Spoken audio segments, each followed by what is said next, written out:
never my got pimple that. poppers. That shit's disgusting. Neither did I. It's gross. Hello, everybody. Welcome to Dr. Pimple Popper. I'm going to touch your back now. Oh. I'm going to touch yours. Are you going to share? Can I eat some of the pimples? Welcome to the stream. Welcome to the stream. It's not demonetized, but it's incredibly disgusting.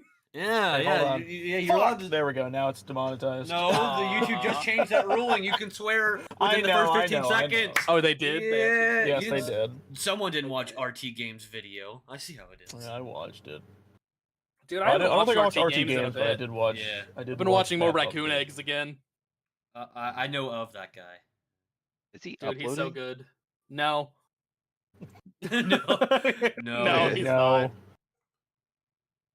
All right, folks. So, before we truly begin with the intro, I'm going to get the obvious elephant out of the room. Quinn has left. To be blunt, we have wished them the best of luck. Left is an interesting word to put it. Yes, I know. But regardless, we wish them the best of luck on the future, and we're going to continuing Omen from here. There will be a little bit of a rewrite of last episode's ending, which I'll be getting into here in a bit. All right. From that, are you all ready? A muffin? Yes. Removed is the right word. Yes. Anyways. All right.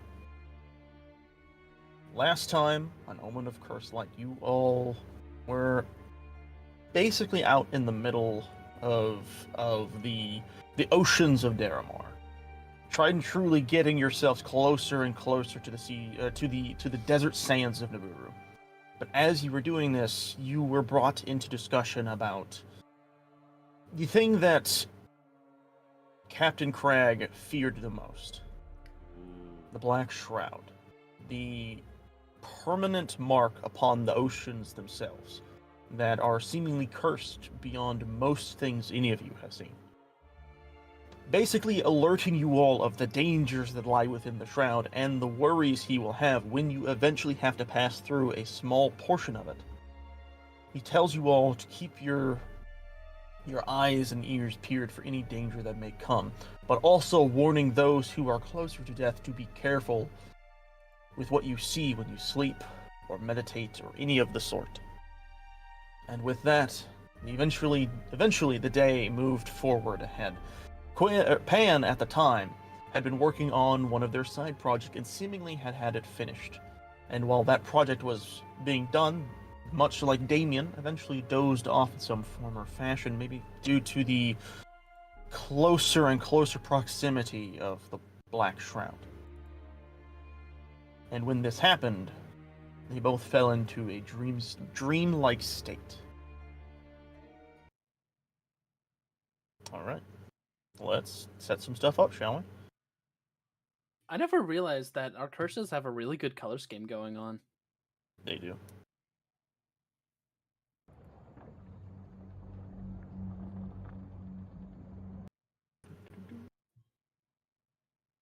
Do they? Like me and you look like Christmas.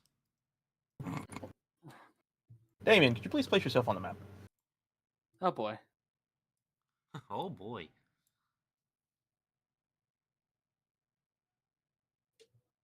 Also, could I request something for future reference? What?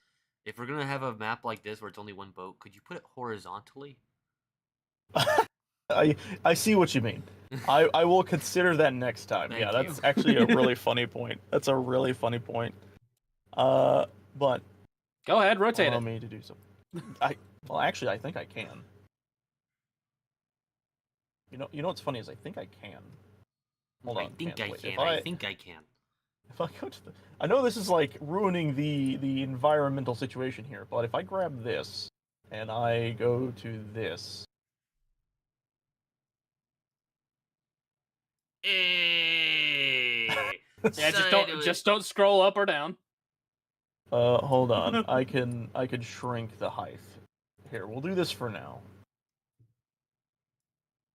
Man, that is so much easier to put on the screen. That fix it? Oh yeah. Almost. Okay, so I'll move this up a bit. Oh. Or actually, Help!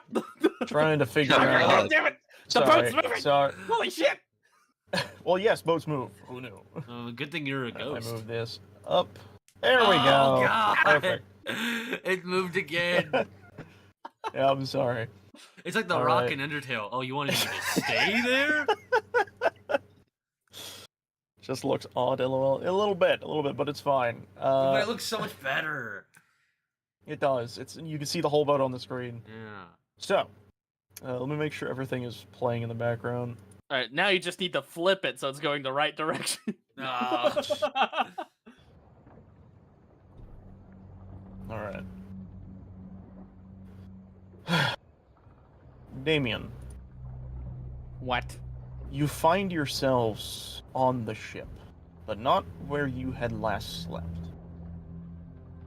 You gaze around you and you see this never-ending sea of black fog. It is almost as if the sea itself has turned pitch black. The air around you is dense. It is thick, almost suffocatingly so. As you are aware of your surroundings, you begin to explore the area, and I will actually allow you to do so. Feel free to question anything around you in this current situation.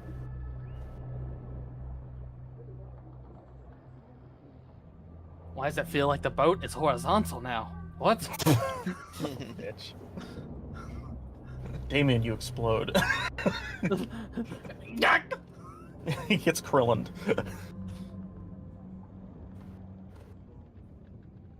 Are we Are you in the looking shroud? Did nobody wake me up? Did I sleep? I could do that? Where? Wait. Where is everyone? As you explore the ship, you note that when you come by the stairs, there's this thick, almost wall-like fog in there. And when you try to press through it, it's almost as if you are unable to even pierce through it. Something's not right. Are the sails up? This boat needs to get moving. As you are walking around the ship, in a similar fashion to your own footsteps, you hear much deeper and thicker footsteps. Very slowly approaching. But what's weird about these footsteps, they don't sound like they're coming from the ship. I want you to roll me a perception check.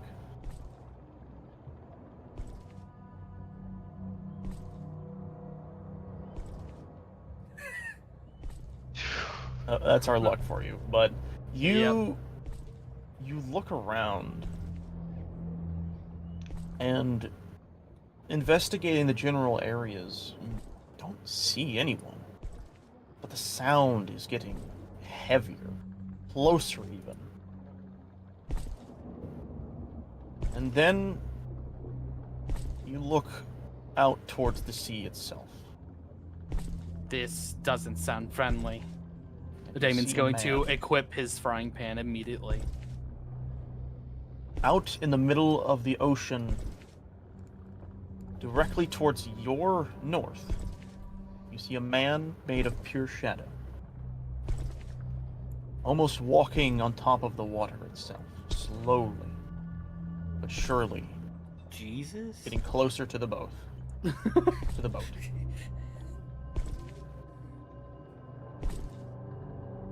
You hear, as he gets closer, not the sound of breathing, but almost the sounds of a flickering flame.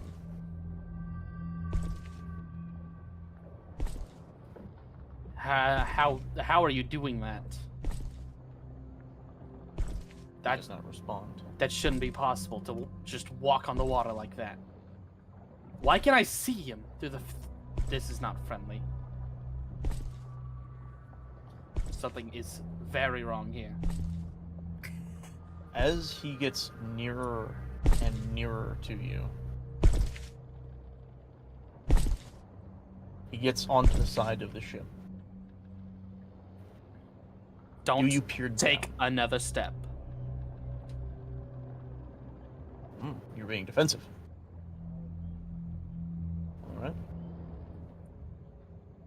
You then hear the sounds of bone clattering against wood.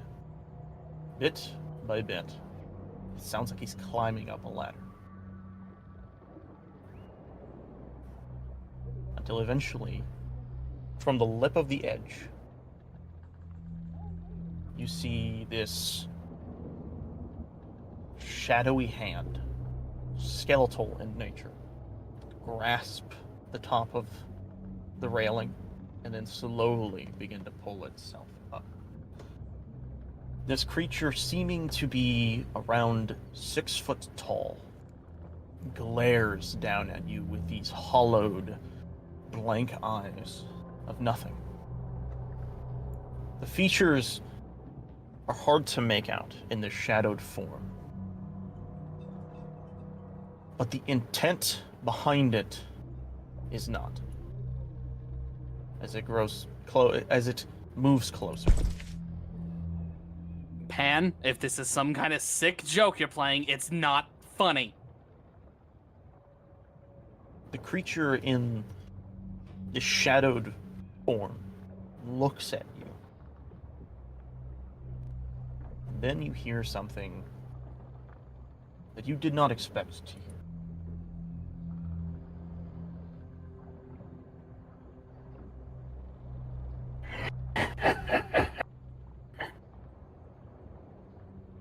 You're strong, rabbit.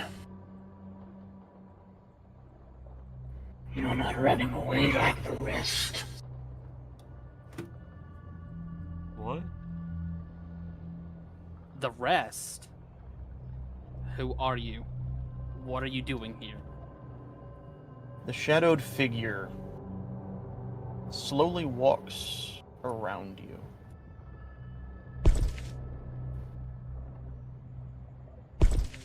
Look, I said not another step. You are not going to that staircase.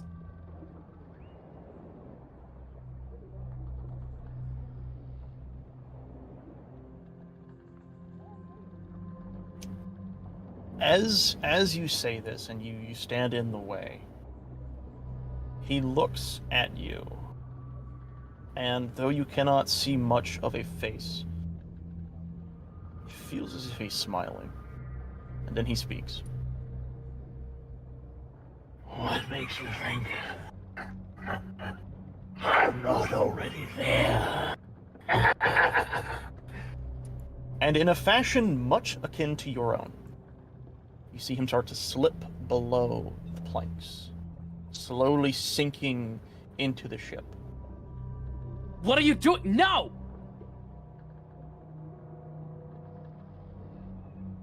Upon trying to well, I was gonna say slash, but that's definitely not a slash. Upon trying to slam the pan against this creature, your attack seemingly goes through it. And the creature, again, in this eerie tone, laughs.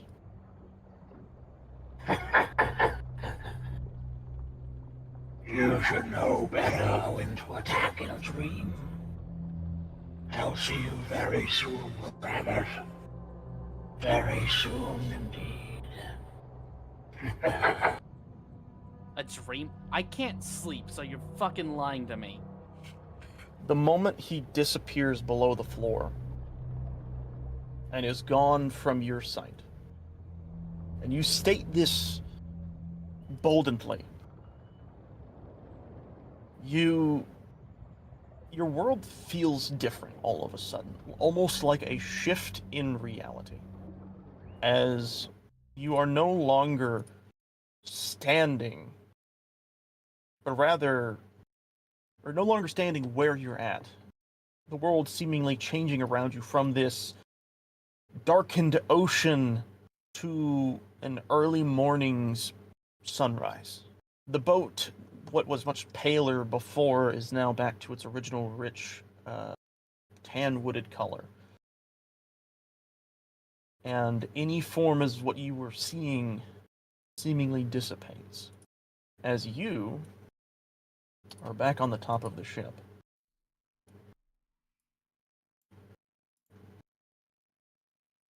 And as all of this happens,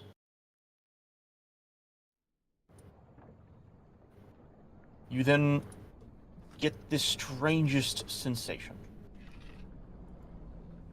You cannot sleep.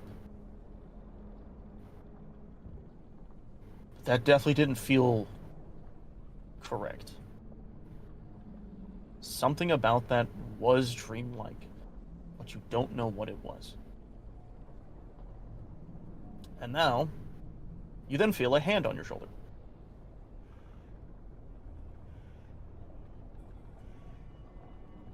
Yeah. I was like, he has no reaction to this. Light work. Oh, can I actually add in a really cool detail I think would be fun? Please. As Damien looks up, suddenly what he feels like waking up, looking up at Albatross. Albatross can see Damien's eyes completely black for but a moment before it completely dissipates. Okay.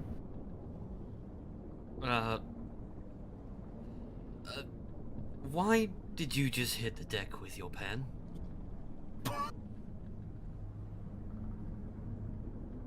Did you not see any of that? He points up at the crow's nest. Nothing's happened for the entire morning. Well, except for you bashing our ship.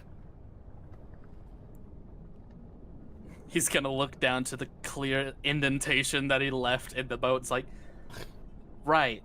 You know how long it's going to take Gug to repair that?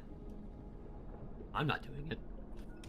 Look, all I do here is cook on the boat anyways. I can help repair my damages. I mean, I guess we do have the spare wood. Should be fine. Honestly, it's not that bad of a gash anyway. That doesn't really explain as to the why. Some weird target practice? Be trying something new? No, I saw more of the skeleton hands, and this time it was connected to a shadow. The entire boat was encased.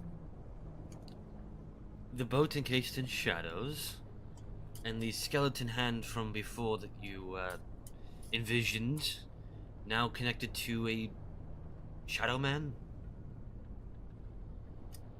Yes, that's exactly what happened. Or that's exactly what I swear I just saw. Did it speak? Did it look like anything? Did you recognize anything? I didn't recognize anything. It just said we would meet soon. We would meet soon. I mean, obviously, there's something to do with where we're going. I mean, The shroud, you mean? of course. But the idea could reach you from this far away. I mean, we're only about a day's journey from it, but, you know, that's not exactly a short That makes it terrifying to imagine what it can do once we're inside of it. Hey, you heard me. I thought we should hug the shoreline, but what in the holy shit? Anyway, I said that we should be hugging the shoreline, but you know, the captain was so confident that he has made it through this before and that we'll do it again. I don't doubt the captain, but I'm starting to doubt myself, because it feels like nobody else is seeing this. It's making me hallucinate. Well, you're a target. And let's think about this. You have emotionalistic issues. Words are hard. Anyway, look, I got my own problems. Gug has his, but you wear yours on your shoulder, which, at least to me, seems to make you one of the more appropriate targets.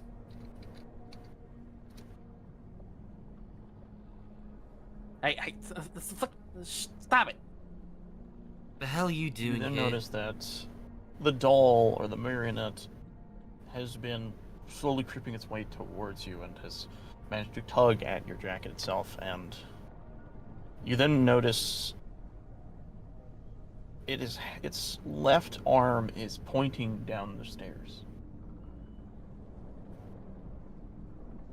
What have you done down there?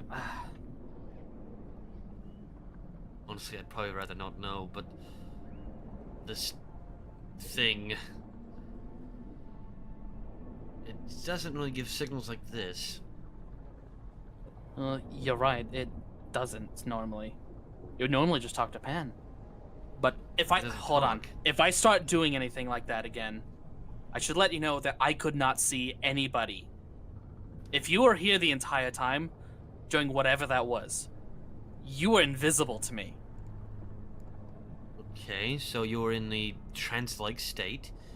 It spoke to you, but didn't say much, and it wore nothing recognizable to you. Were you down here the whole time? Not the whole time, only after you hit the floor with the pan.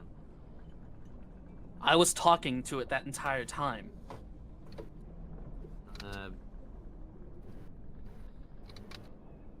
Well, funny you should say that. I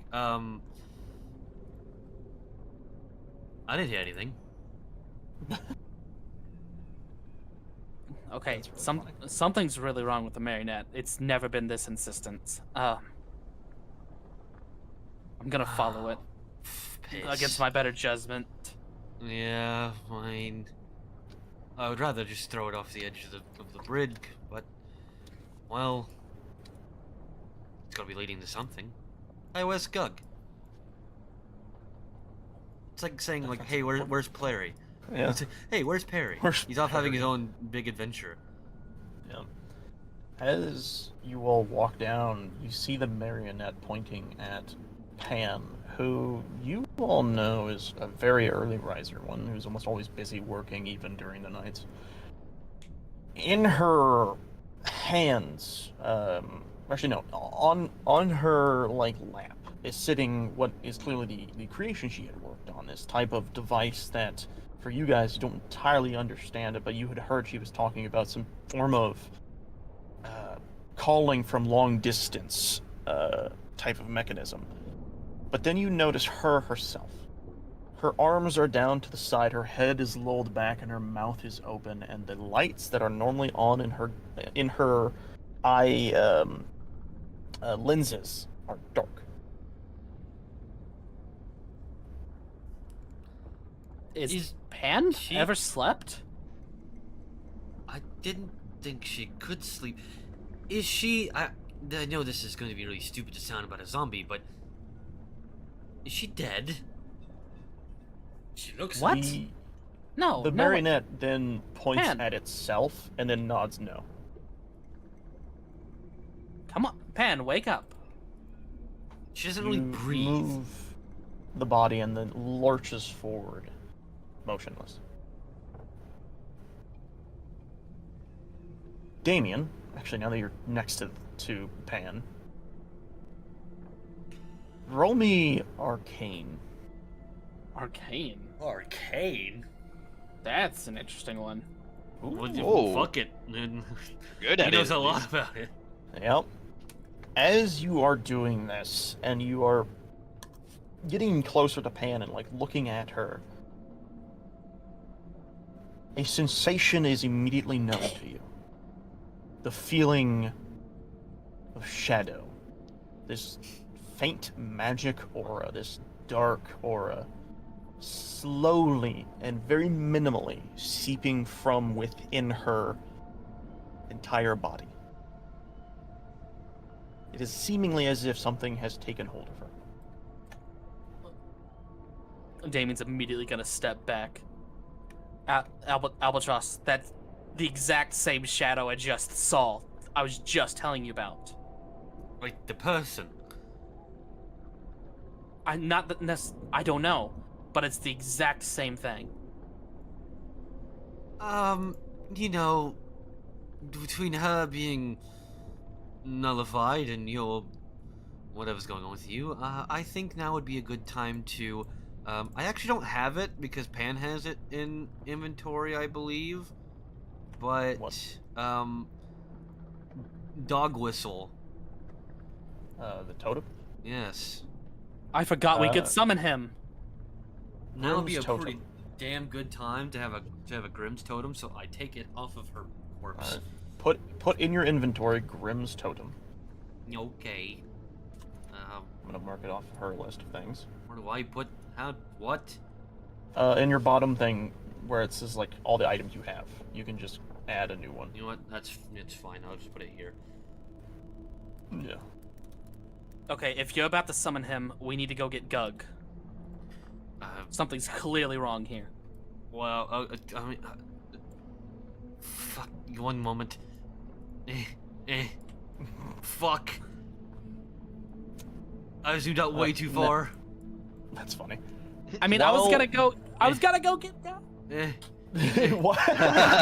Yeah, that was really good. That is amazing. Gug. While all that is happening, Gug, when all this was going down, It's like Aragorn running up the steps. to would be like, your Gondor character calls still for be aid. sleeping, or would he slowly be waking up on his own?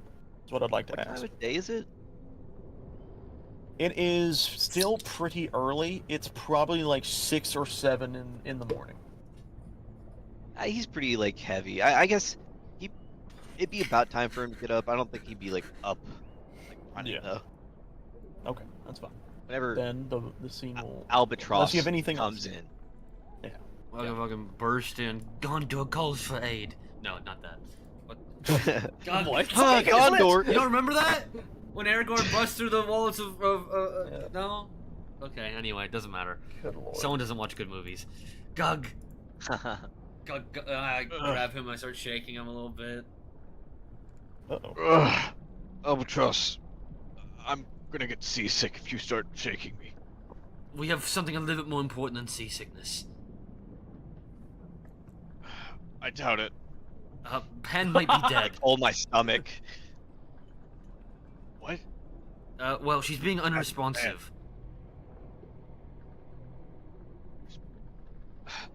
Show me where she is. Downstairs at the, well, common area, I guess. I'll rush down along. Alright, check while her that myself. happens, can we take a slight moment? My Streamlabs is saying my frames are dropping. Oh. I guess I should probably Give me a also second. say to get the Get better captain. internet scrub. I tried. I know. Well, I did, so it finally happened. Yeah. Oh yeah, my stream is like. Choppy. Oh wait, no, never mind. Doesn't seem that choppy at all. Also, I found out you can move your character off Oh. grid if you're holding down Alt. I don't know why. I don't know what's going on. Anyways, Which alt? yes. Yeah. Left- Oh yeah. left alt. If you hold left alt, F4. yeah. That's what I've been doing with the marionette and a lot of other things I've done. Yeah, I didn't know Frames are that. fine, just buffering. I found that out don't know last time why. I was on D&D. Okay, well, we'll continue. We'll continue through. I do have other perspectives, so it's fine. Gug, you walk down with Albatross and come over, and you see the marionette kind of Crying. putting. No, you see it kind of trying to put Pan back in a comfortable resting position. Damien, what would you have been doing in this time? Probably just pacing, trying to figure out what the Mm-hmm. hell is going on. You very clearly see Damien very deep in thought. You may continue.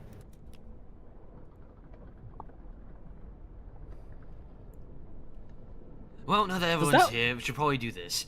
And I fucking... Does the whistle make any like specific noise? I don't think so before, or maybe it's like I think it's like Appa's whistle, where it's like too high of a frequency for people to hear. Can I go up That's to funny. Pan and do like a medicine check on her and see if like she Mhm. has any like physical injury? If she has a pulse. That's funny. Yeah, you Also, can. how's like her physical injury? She's a zombie. She is one big physical injury. That is true. Well, I'm not very I adept know, at like analyzing people. I just figured We could try. that we wanted So- to tweak. Yeah. What I will say is, you give her a once over, and your expectations are already low because you have never really checked out someone who is currently always rotting. And with the mix of all the machinations attached to her body, it is very difficult to tell what's going on. But what I'll say that you do find odd is due to your innate connection to like the source of magic itself. As you're giving her a once over, there is this faint darkness about her. You don't know what it is.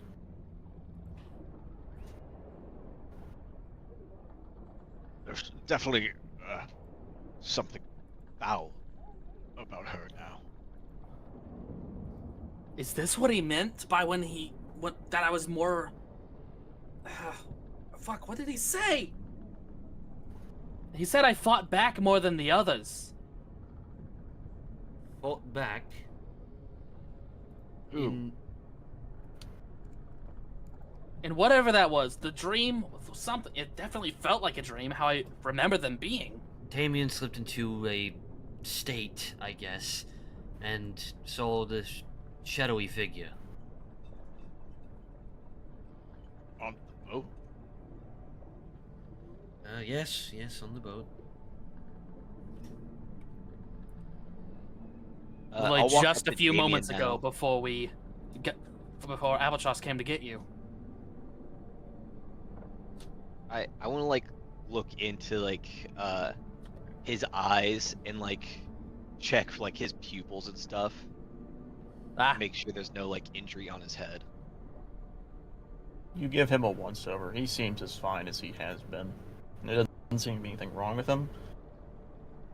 Roll me, actually, okay, if you can, roll me an Arcana. Because he's a ghost. Right. Yes. Ah. Knowing that normal studies of medicine won't do enough, you start to kind of peer through him with your own, like, knowledge of magic. And in a similar, but much, much more faint feeling, you do sense that same darkness, but this is minuscule in comparison to what has currently afflicted Pan. It is, I think, to you easy enough to say that the statements that Damon has brought up might be more true than expected. Have we crossed over to the fog yet? Not yet, but we're getting close. I thought we did for a second. If you need a reminder, you guys at the time were said to be 3 days away. It is, at this current juncture, probably more 2.5 days away. Well, we're not I don't seamen. like I said this. a day earlier. That's funny. You did say a day earlier. Yeah. I gotta also adjust the, speaking of day, I gotta adjust the day of the world. Is he gonna become a werewolf during the fog? Oh, my favorite part of the song. Please, please, please, please. Please. Full moon in the fog. You know what's Dude. funny? A fog. I'm a actually Kraken, looking at and this. me. I think the days literally aligned for that. Oh no. They literally no. do. We're putting you in the cage. That's fucking wild. No. We're putting you in the Let me cage. see, let me swim. You can't swim. I'll figure it out. Hope the frame drops. This is not too bad because it keeps giving me the stupid alerts, but I don't understand why. But anyways, as you all are discussing this, you hear the slow creaking of a door from upstairs and the sounds of small boots hitting the planks above, and you see Crag make his way down. And he like rubs his eyes and he sounds like he's heading over towards the kitchen table, unaware that you all are This gathered. fucking in whistle this doesn't work. It worked before when I blew it. room. What was that? Oh. Oh, He then, after hearing you all, begins to kind of walk over. He grabs like a loaf and he starts to kind of eat into it as he's Skyrim walking. style. Kind of, yeah, he props himself onto the barrel side and he starts to take a bite. So, why are you all gathered around the zombie? Well, bad news here. I think the shroud got Pan. She seems to be incapacitated. The moment you say this, his more loose expressions, his tiredness almost seemingly fades immediately. He becomes more stern, and he puts the bread down on top of the barrel and quickly walks over towards Pan. He says, "Pardon me, excuse me," and he gets over and he looks at Pan. As I had feared. Didn't think it'd be starting this early. You didn't think it? Do you see those dreams too? He pipes up, turns, and looks at you. Aye. Though I am able to sleep through them very well. I've been through them multiple times in my life. And you saying that makes me assume you had also gone through them. Which means, and he slowly looks at Pan, she didn't have herself a good one.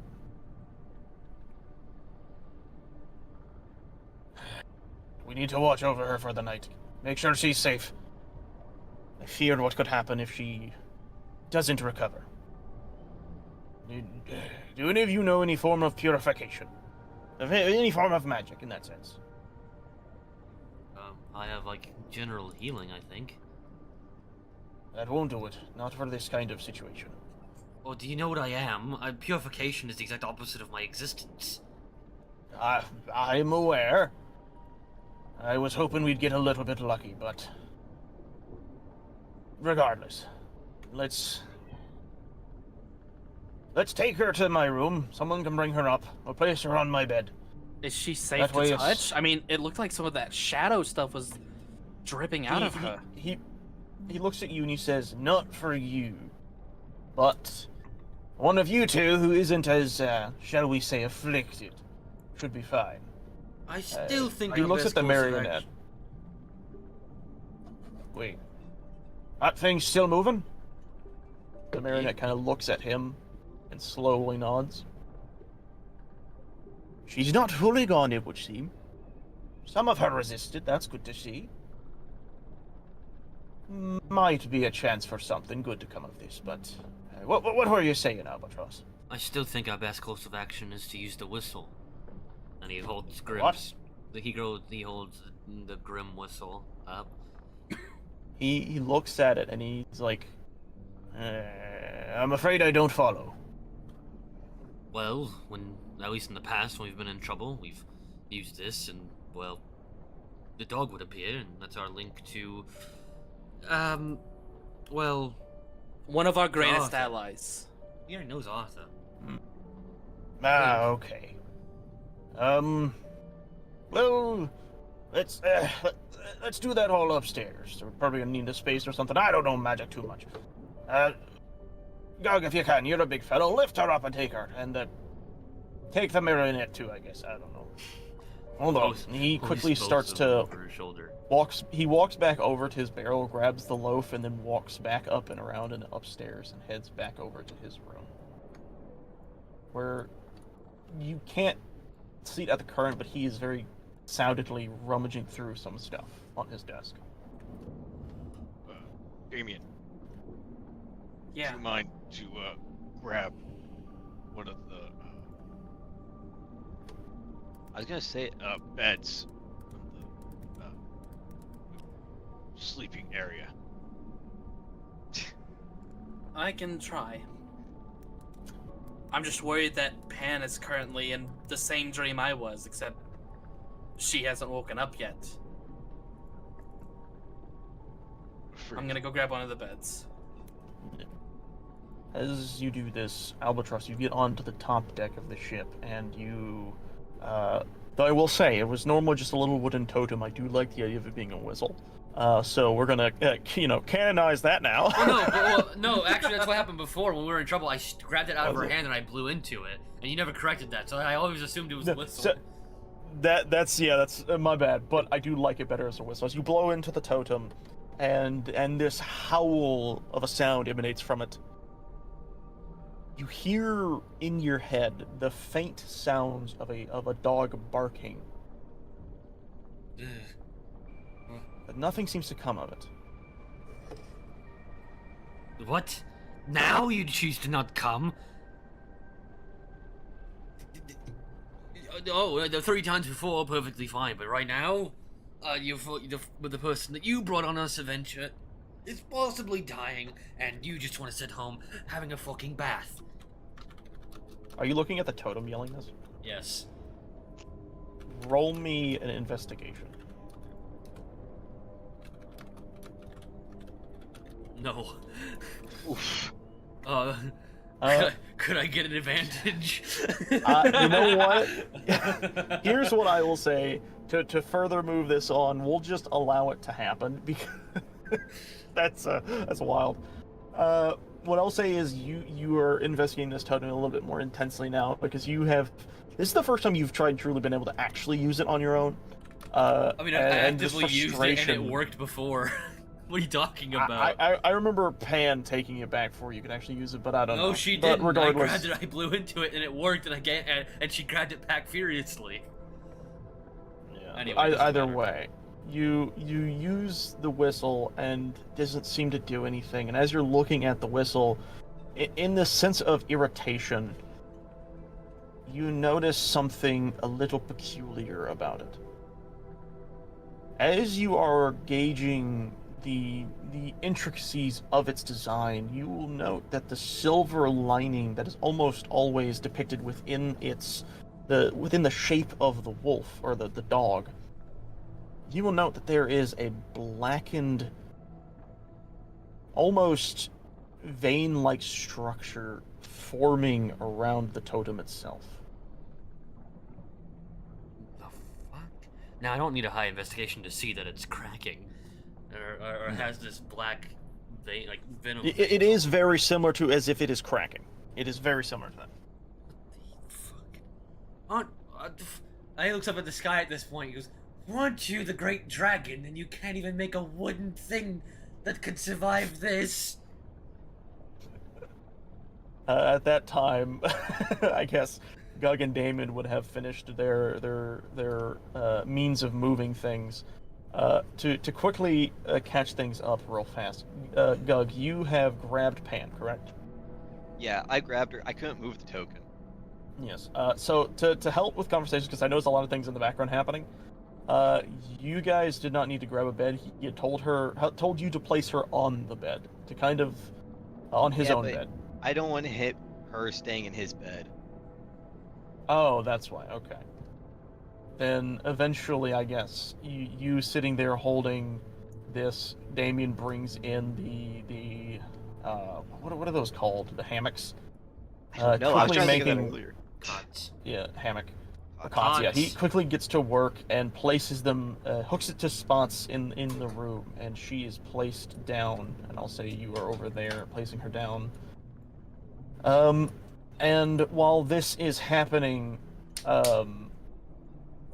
you all then hear the shouts of Albatross in the background. Yeah. Why At of the all situation time of the did you totem. choose not to work now? Yeah. Weren't you the great dragon? Jeez. Is Before you everything, leave, Doug, you hear Crag like, "Go figure what that's about." He's gonna continue to pilfer through his desk. Ah,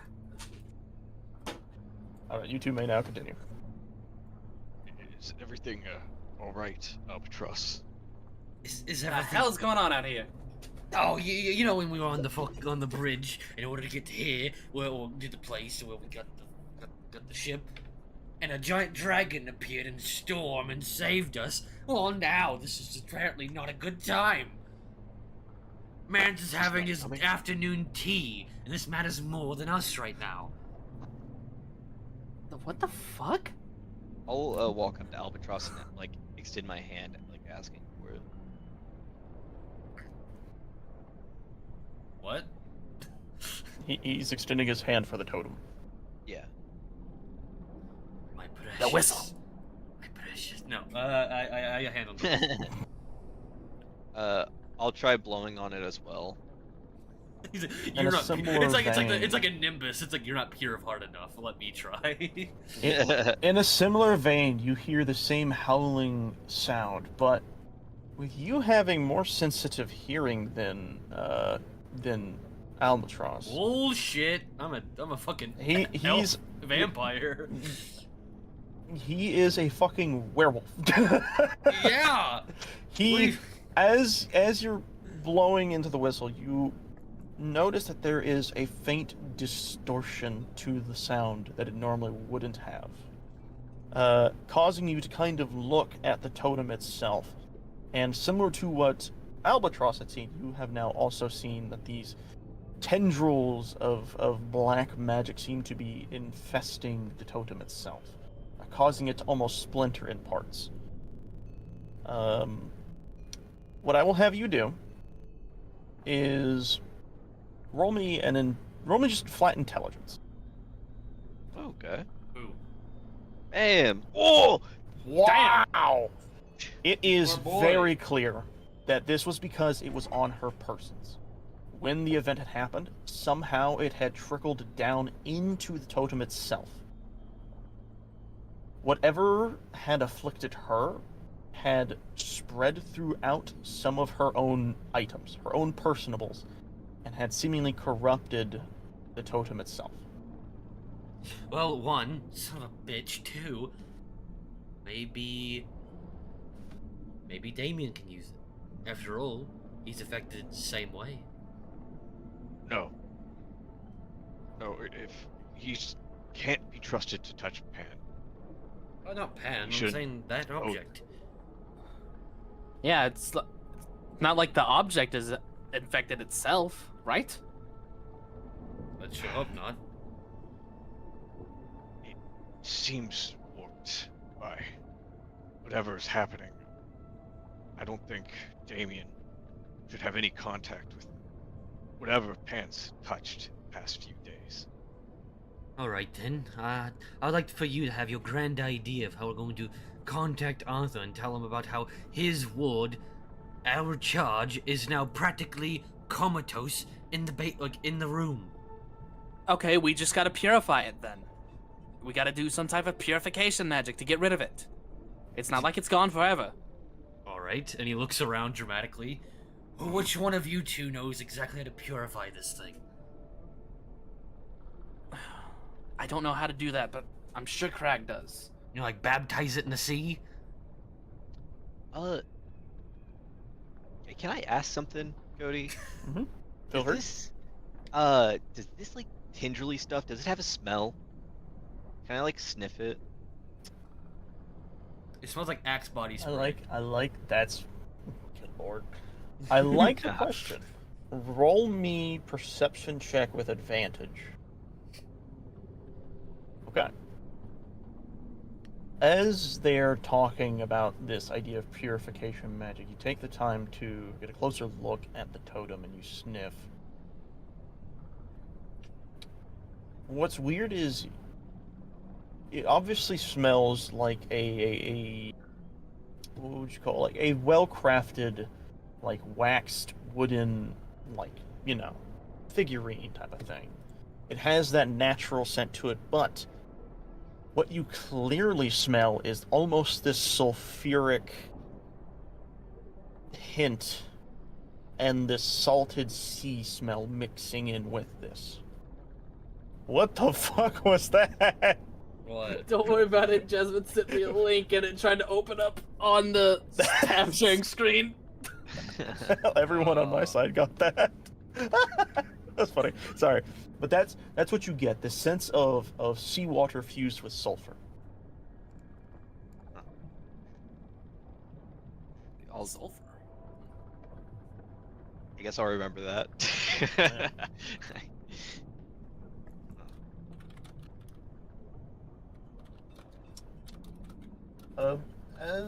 As you all are figuring this out, you hear from the room, "Hey, hold on! Pick it up! Hey, you gotta come back in here!"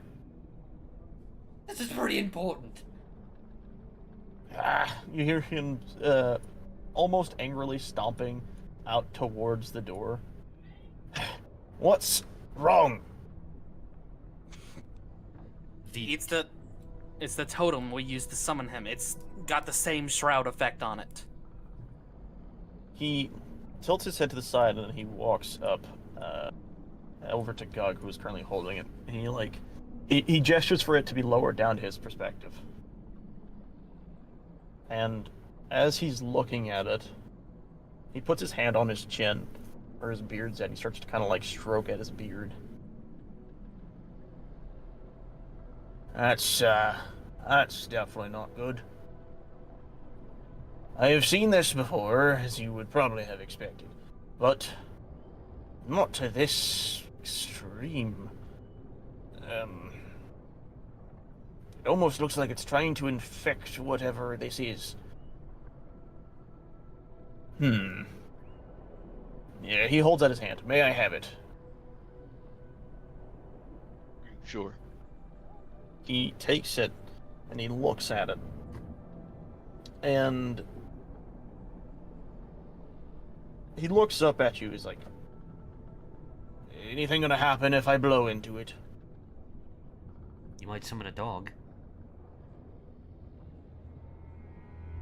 Well, he then puts it to his mouth and he gives it the howling effect.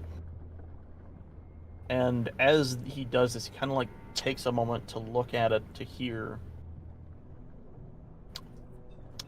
He kind of like clicks his tongue, as if he's trying to taste something.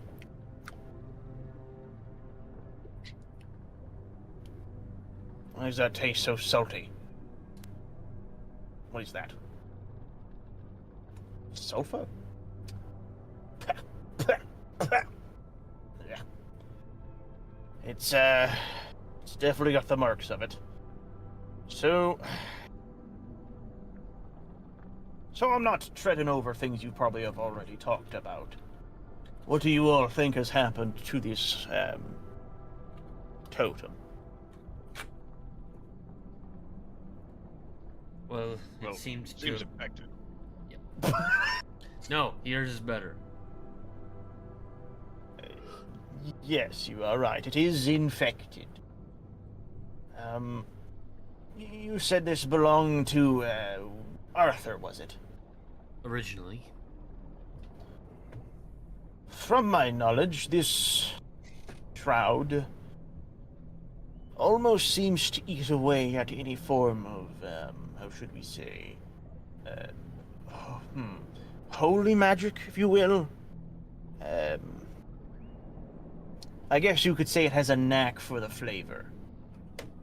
It would seem that it quite enjoyed this one's flavor a bit too much.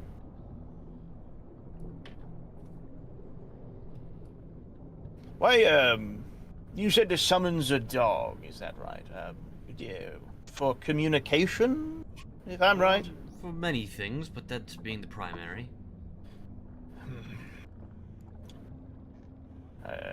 I have some papers in my my study that might be able to find a way for us to, I don't know, purge whatever this is, but it would take a little while. Speaking of papers, he hands you the totem, Gug, and then he reaches into his jacket and pulls out some like documentary styled papers, and he holds it out. And then you see him reach into his jacket and pull out these tiny glasses, puts them on the bridge of his nose. So, whenever I was out and about on my cruise, I had always made sure to kind of keep note of what I had seen. And what your friend back there is experiencing is what I have preferably labeled as, well, I'm being blunt, I'm not great with names. It's called the Shroud Disease, or the Shroud Infection, whatever. For short, Shrouded. Regardless. What it tends to do to people like them is, effectively eats away at them from the inside. Eventually turning them into something that they are not at the current. But from my knowledge of traversing these seas as much as I have learned that certain types of spells can ward away this effect.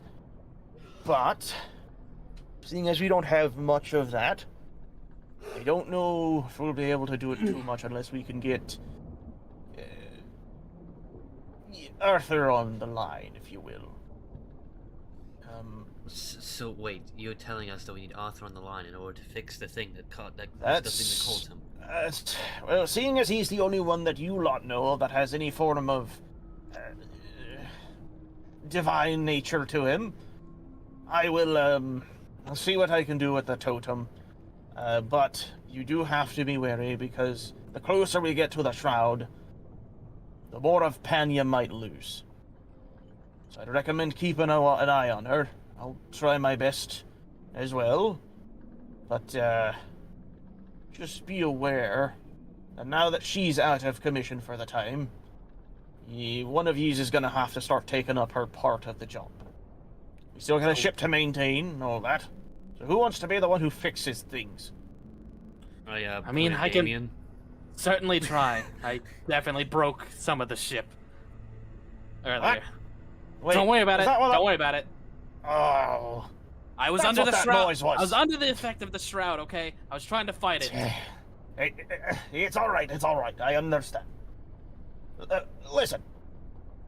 I'm gonna do what I can. Around fixing the ship, I might not be able to get as much fish to I make food with. may not be magically inclined, but I have a lot of, shall we say, pirate ways of getting things to work.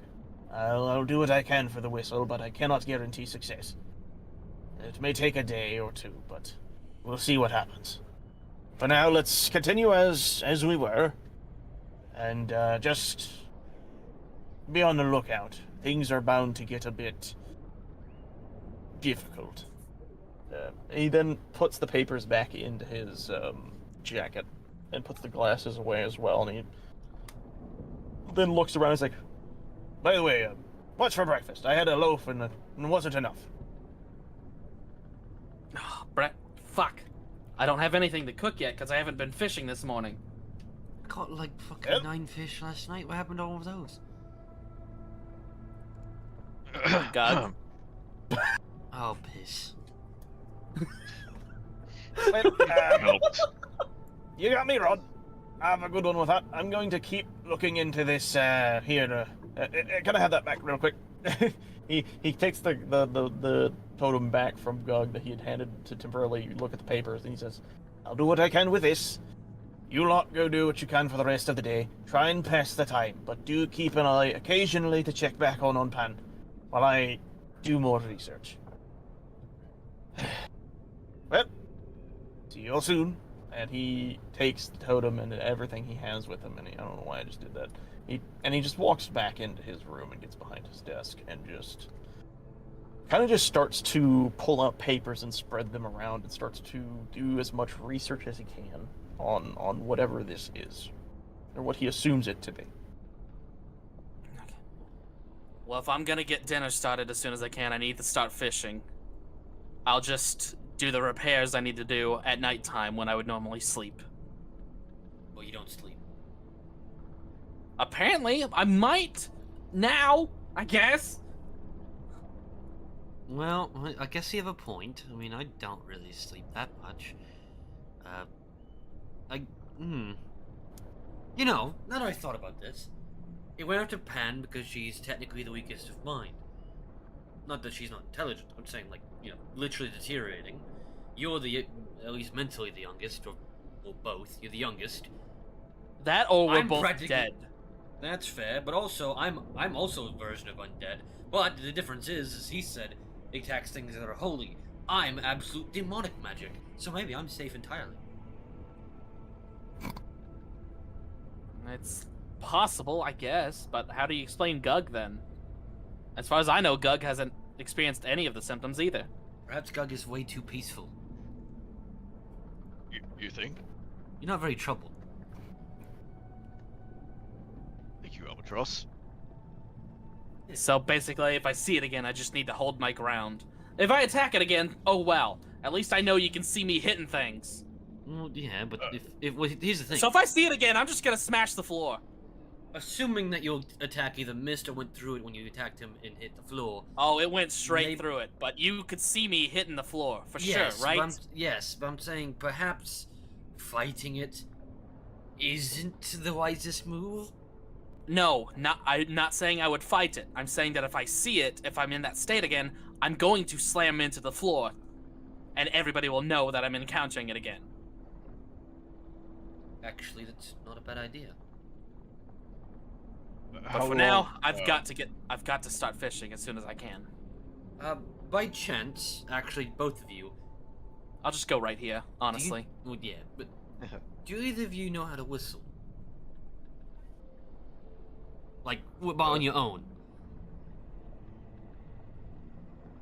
Sure. I've done it once, and I like start to like mouth it, and like it's just like air coming out. I like. It's like a hollow. Hollow. In my mouth.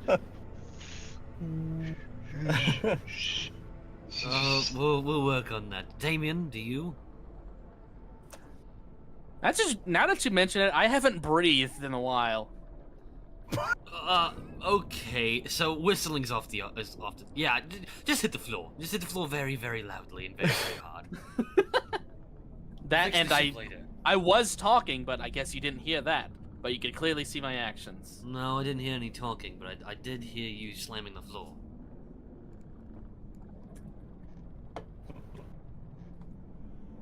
Alright. With that, we're going to split into the activities. So, quick little note.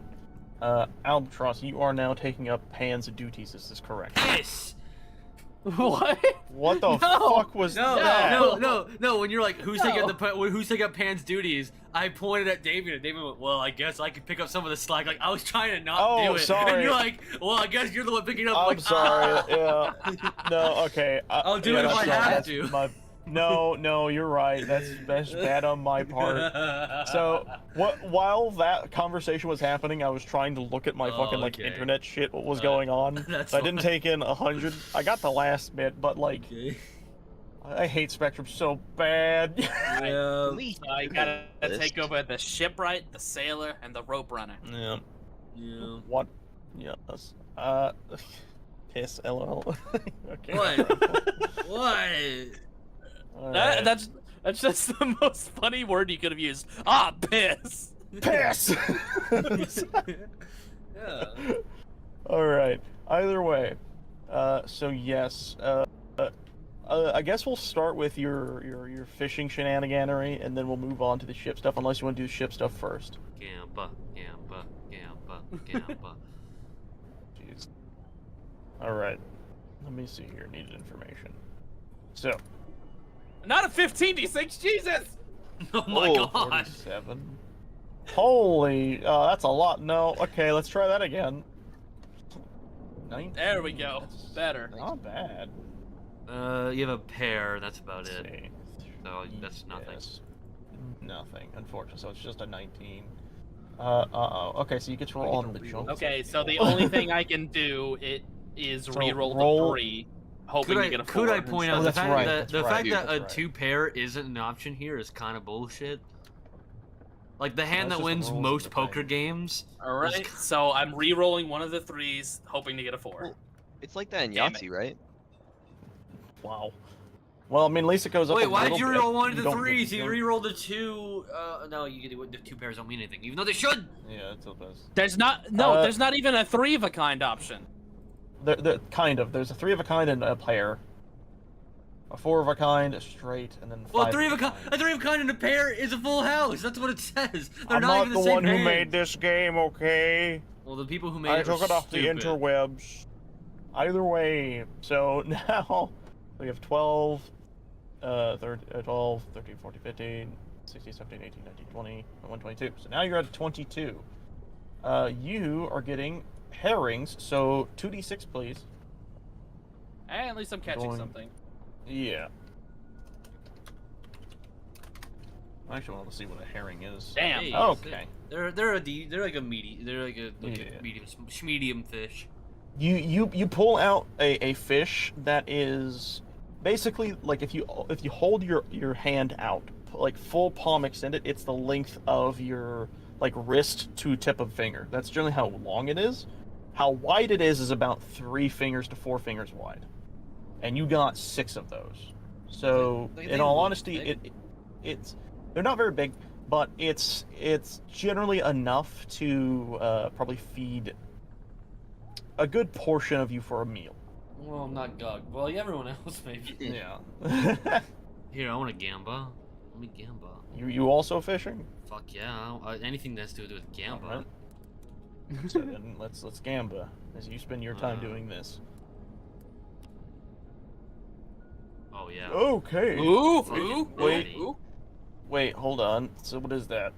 You're very 2 close to a sixes, full 2 house. fives, and a Yeah. 1. I don't mean to break. I don't mean to break your little heart, but I don't think I can reroll. I don't remember what the reroll requirement was. I think it was Equal to wisdom. your proficiency Yeah, bonus yeah, plus your I don't wisdom have. modifier. I don't have a wisdom modifier. Damba. At least I don't think so. Do I have a plus to my wisdom in anything? I don't think so though. Also, you have to be proficient with fishing, apparently. Who knows about like that? Like who? Yeah. No. That's equal to your proficiency. I'm bonus definitely not plus- proficient with fishing. So Then what I will say is because we've let Damien, I guess, accidentally reroll once every time, we'll just let everyone reroll 1 number. Yay! Okay, I'll reroll the 1. All right. So you can either you're going for the full house. 5 or 6. Come on. It didn't fucking matter. What are the It's odds? crazy. What are the odds, indeed? 1 and 6. All right. But still. Actually, it's 2 and 6, so 1 and 3, because you had to get a 5 or a 6. Yeah. So you are still looking at a 23. So I mean, this is not bad. You get okay. So roll me 2d6. What 23 was 1 step up. So that's red snapper. That's better. Yes. Yeah, it's much better. What is it? 2d6? What was it? Red snapper? Yes, 2d6. 10. Jesus. These things can get big. Holy fuck. Yeah. I'm feeding You the got babies. 10 of these? I'm feeding Okay. the babies. So My you, little ducklings. I'm feeding you. Damien, you were sitting next to Albatross fishing as the time was going by, and as you're doing this, you're beginning to slowly pull up all these herrings. It's in a quick succession. There's a pool of them around the ships. You're able to kind of quickly just boom, boom, boom, and then they're in the boat. And I cast the net out that we have. As you're doing this, you see Albatross net fishing, and it's a little different, but you know that you guys already have this, and it's interesting to try. And then you notice a large amount of splashing fish when he starts to pull the net up. You don't just see 1 or 2 or 3. You see 10 red snappers, all like the size of a fucking beach ball. Or, I don't even know what the fuck you would say the size is. They all vary so much. Take the medium. That's Take the really medium. big. what she Yeah, said. if I'm going for the average, they're about the length of you from like your elbow to the tip of your hand. They're about that big. I don't know measurement-wise, but that's generally what you're looking at. Some get really big. It's a good fish. It's a really good fish. And he gets 10 of these fuckers. Yeah. Eventually, you guys can pull this massive netting of fish onto the ship. Why do they kind of remind me of a magic card? They do. I think that's what the magic card's based off of. Okay, good.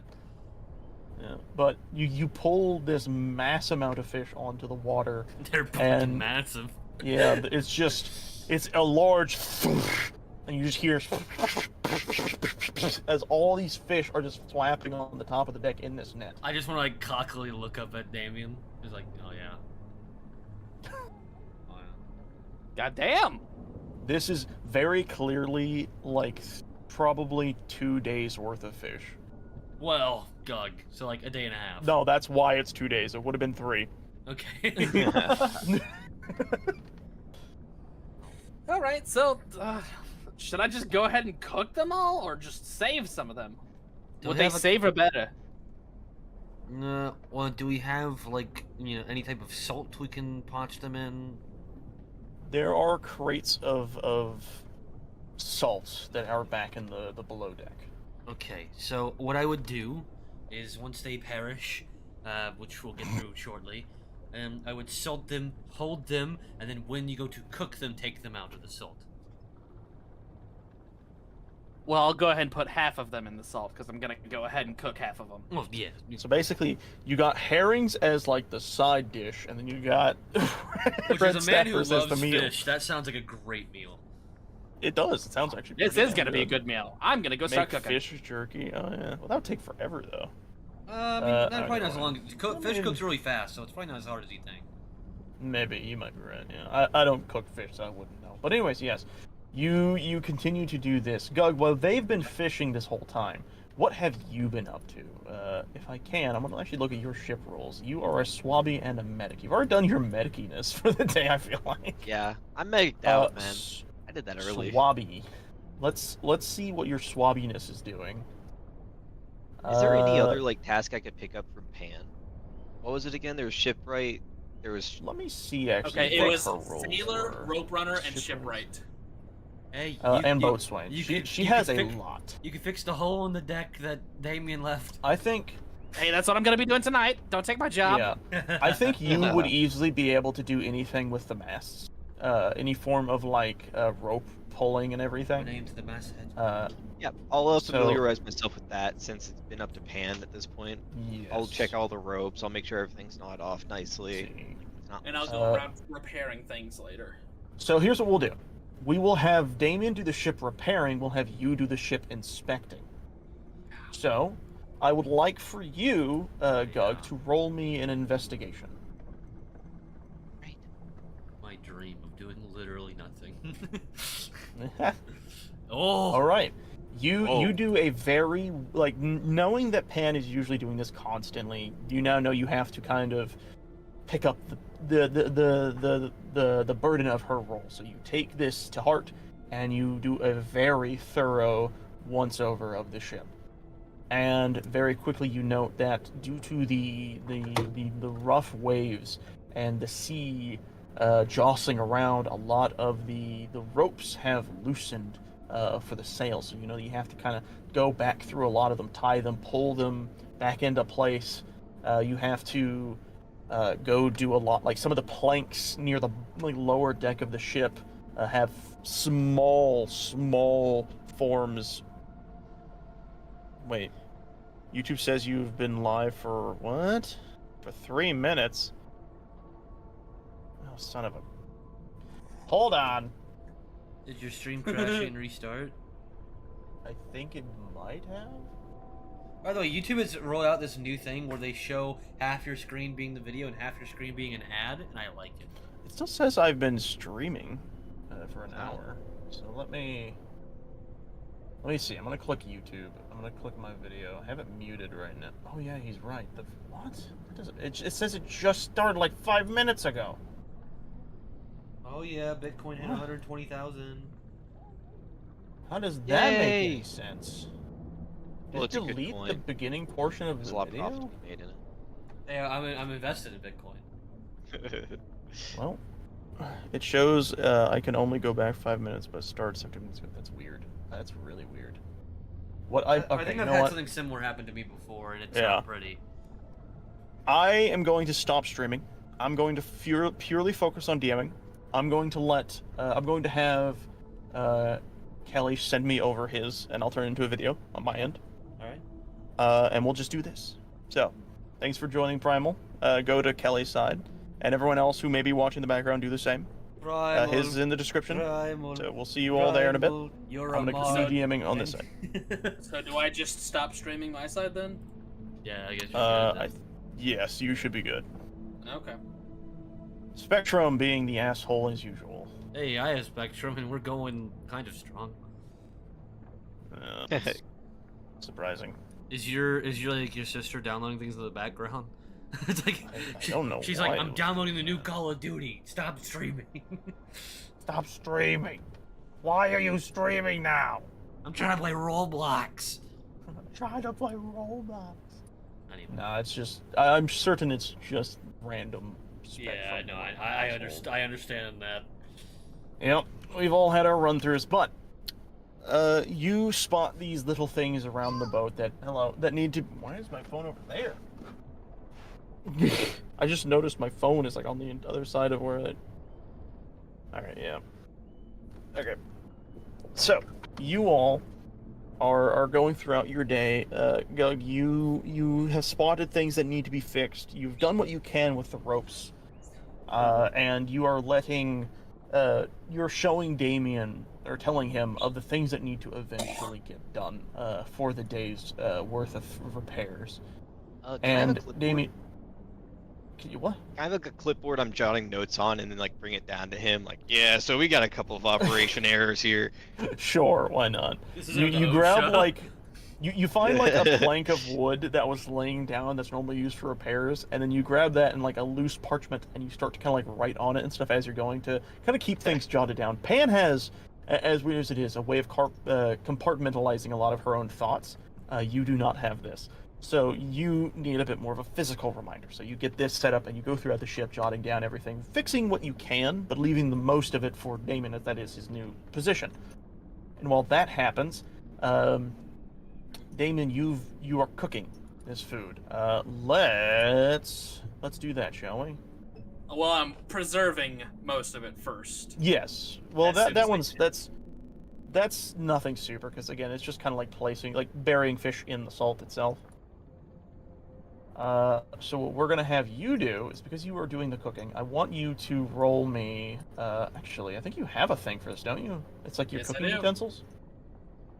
Do me that for a salt. Jesus Oh, no. Christ. Oh Yikes. no. You know what I normally do with new fish, thankfully. I do Yeah. a test run first. He does. This has been well So established. here's what happens. You start cooking the herrings, and you have them on the side. And you have this one red snapper. You're trying to get used to both of these fish. It is very apparent that these two cook, obviously, at different paces. I did know that. Unfortunately, the jarringness of this is too much, as suddenly you notice that these fish that were cooking at a decent pace are now on fire. Ah, What do shit! you do? Shit! I actually did know that, Primal. It's not a grease fire. It's a It's pan fire. Lid. Little Lid. T-pose That's right. Lid. Cover it. cracks. All right. And you snuff the herrings, and you still see the red snapper, too big for any pan, is just charred. It is very clearly not a good meal's worth. For this batch, at least. Ah, fuck. Ah, piss. It is at this time, I think, Gug, you would be walking down with your list of to-dos. OSHA this, OSHA that. That just doesn't. That's out the code. We're gonna get so Yeah, fined but- the next time we make porn. That's funny. It seems like the dent in the side of the ship's actually becoming a problem. Getting an investigation on that. What the fucking what? He's like, we're taking on water right now. Yeah, giant. Yeah, we're the giant down. squid that's latched on. You can see its beak over there. Yeah, we gotta get rid of that. You know how to Oh, is swim? that why You're the gonna need ship's to know that. breaking? I think I know how to swim. Anyways, I have, actually, to describe the some scene tasks. before you, Gug, real fast, Yeah. you are walking from the top down to the staircase, and as you're getting near the staircase, you begin to see this faint black smoke billowing out from the stairs itself, and the smell is very noticeable. Are you starting a fire? I'm Yep. have to put it on the list if it's a fire. List. What are you talking about? There's some things happening around the ship that could use your attention. I see that you're doing something now, though. Is it like urgent attention needed? Not as urgent as this. Okay. Can I give a hand? You can certainly try, but I'm not gonna try to cook both of them at the same time again. That was a horrible mistake on my end. I'll take whatever like burnt fish you have, and like act like I'm throwing it away, and then secretly like steal bites of it. Yeah. And expected. It's very Just put a bit of crispy, a little Vegemite too on it, it'll crispy. taste fine. That is disgusting, Yeah. Primal. But as you do, what we're gonna do now is we're gonna have you roll the cooking utensils check again, but this time with advantage because you were being helped. All right. All right, much Wow. better. This time, now that you are not so back and forth with these two types of fish, it is much easier for you to get this done. You are very quickly and very efficiently keeping an eye on what Gug is doing, and it seems that he himself is actually doing pretty damn well on his own. You know that he has been out on his own for a long time, so cooking isn't something he's not used to doing.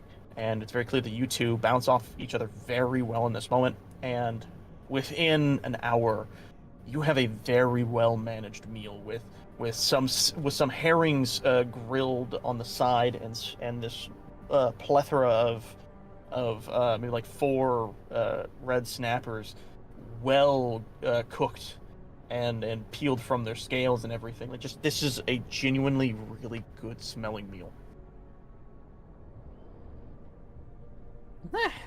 Dan, Gug, you're actually pretty good. Put that down. It's not time yet. Oh, just one bite. Not yet. Gotta wait for everybody else to get down here. Yes, it's fun to make, at least. Yeah, I like cooking. It's very relaxing. At least it is for me. When I'm not burning it. So Right. I understand the frustration. I've had plenty of charred meals out in the woods. That's not my fault. While that is happening, we're going to quickly check on Albatross's role. He's a quartermaster with question mark, a lookout, navigator, and gunman. So what we're going to have you do is we're going to do the lookout part of your job, because you know that it's still something you have to be weary of. So what we are going to have you do is we're going to have you do a few things. So you're going to be doing what's called weather watching. Oh You, yeah. will I'm good at also. that. Yes. So what you need to do is roll me a nature. Oh yeah. All right. That's not the bad. sky. That's the sky right there. Yeah. Nice. Why do I have the DC for this so high? I'm gonna change that real fast. All right. So, you are gazing up at the sky, and you're kind of investigating the clouds and their behavior. At this point in time, a lot more of the day has gone by. You guys are probably about trying truly like halfway through the day. Maybe a little more so with the amount of time fishing and everything. The skies themselves seem pretty clear, but I'm going to do a quick little roll, if you do not mind, because... While you're doing that, I want to Fine. answer Primal's questions. He was, how do you make toast without Please. burning it? One, either put it in the toaster a little bit too shy, and then do it again and make sure and keep an eye on it. Or the better method, pan, butter in pan, bread on butter in pan, toast it that way on the burner, then flip it halfway through, and you're good. That's Eat it really raw. funny. Pan, butter in pan. Alright. So, I know I don't have a dice cam anymore, but I don't really care about needing that, because I'm going to roll to see what the next upcoming day's weather will be in, you know, for that situation. Alright. In this As distance, you you are see a gauging- hurricane. Yeah, you see a horrendous... No. As you are gauging out the I guess the weather ahead, where you guys are going, you note that there is off in the far distance clouds that are sparsely spread. They don't seem to be gathering, they're just kind of loosely around.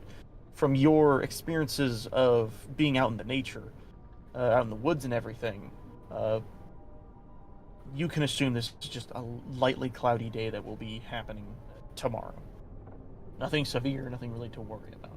Okay, good. Can I also point out does a weird Australian always have like deep weird philosophy in your chat? Because he's like, what is toast? Toast is just burnt bread. You can't make toast without burning it.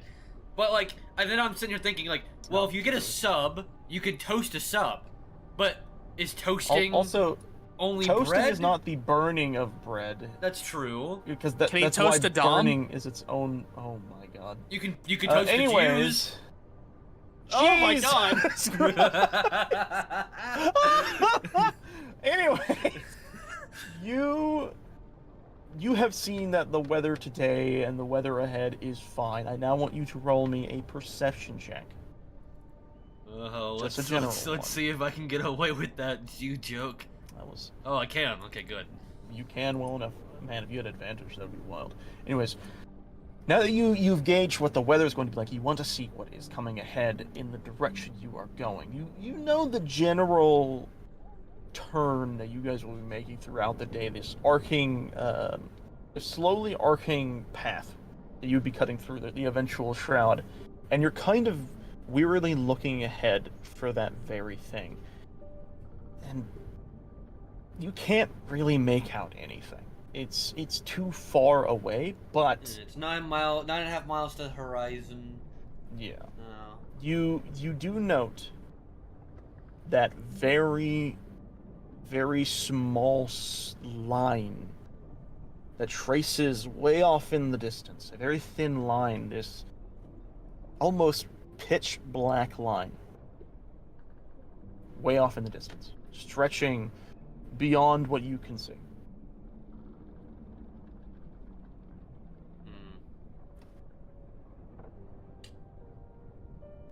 Well, With I that, mean, that's actually what we expect to go to, so I guess that's actually a good thing.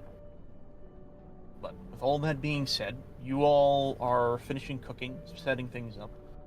You all hear from down below in the captain's quarters. Oh, wait.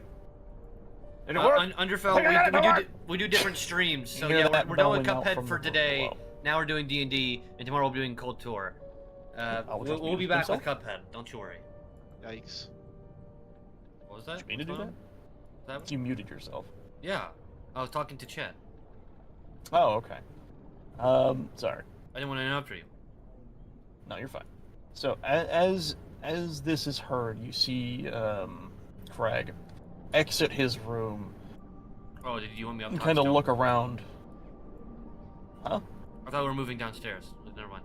Well, you were up on the post, and he was kind of like in the middle. Okay. You'd come down eventually, and basically, he'd look at you and say, "Albatross, come here!" What is it, Captain?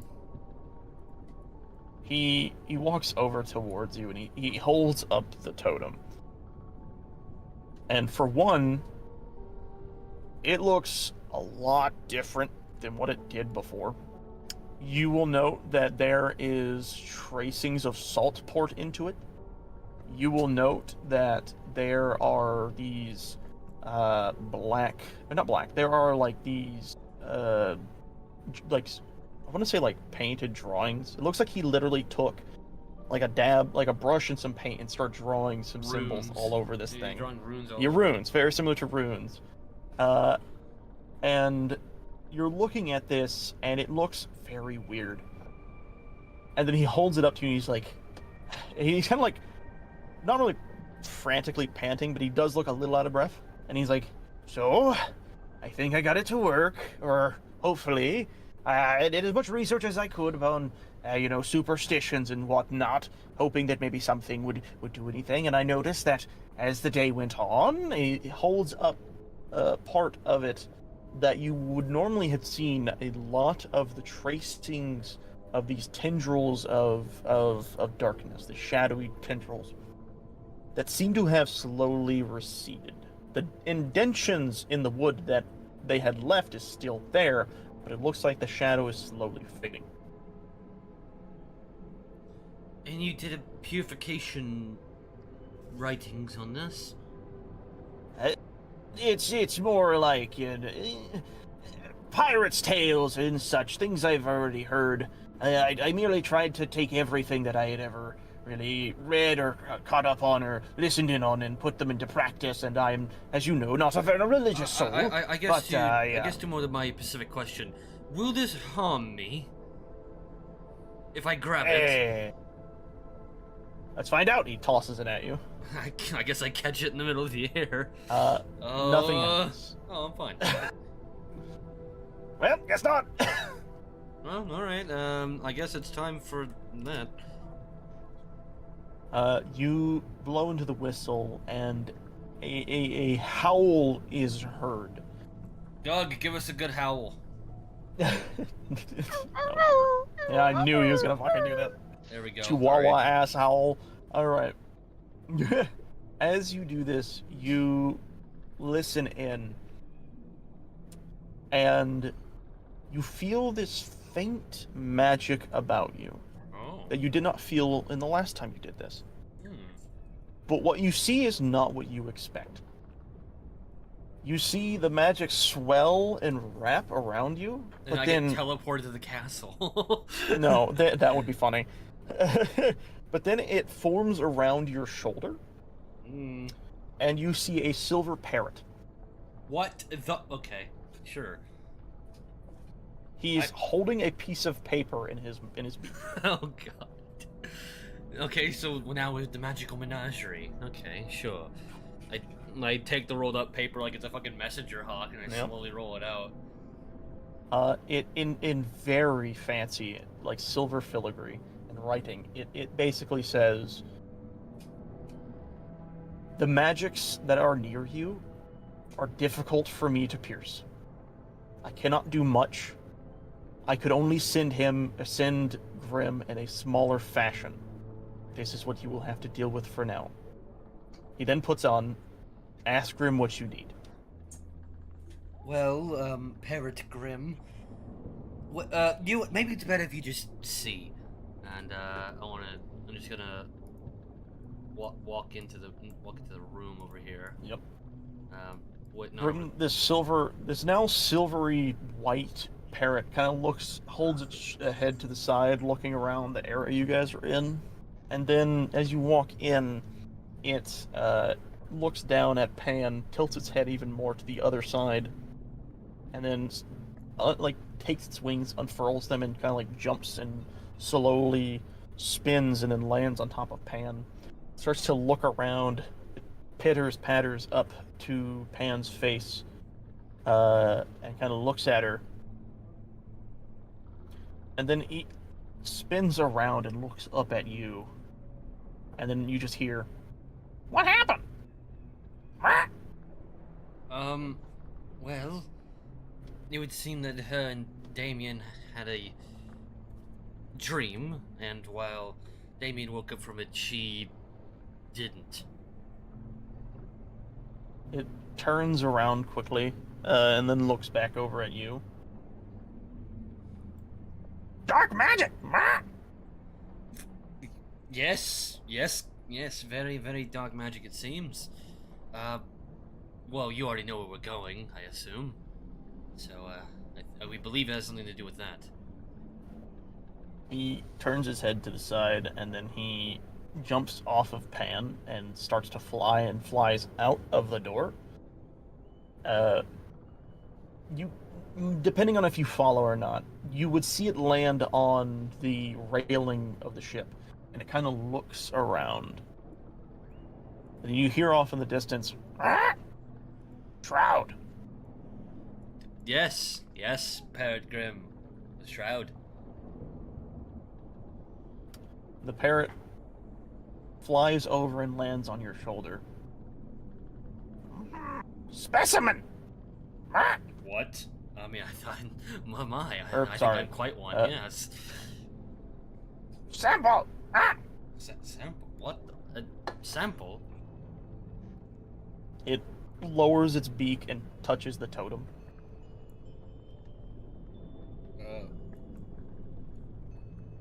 I'm still not sure what you want me to do. You see its feathers ruffle up and stick up, and then it lands on the ground. It kind of like looks around, and then you see it waddle all over to the back into the captain's quarters, flutter over to his desk, and it grabs one of the pins, or like the writing utensils, and starts to draw on some of the parchment that is blank enough on the paper. In very, very crude writing, it's not good at all.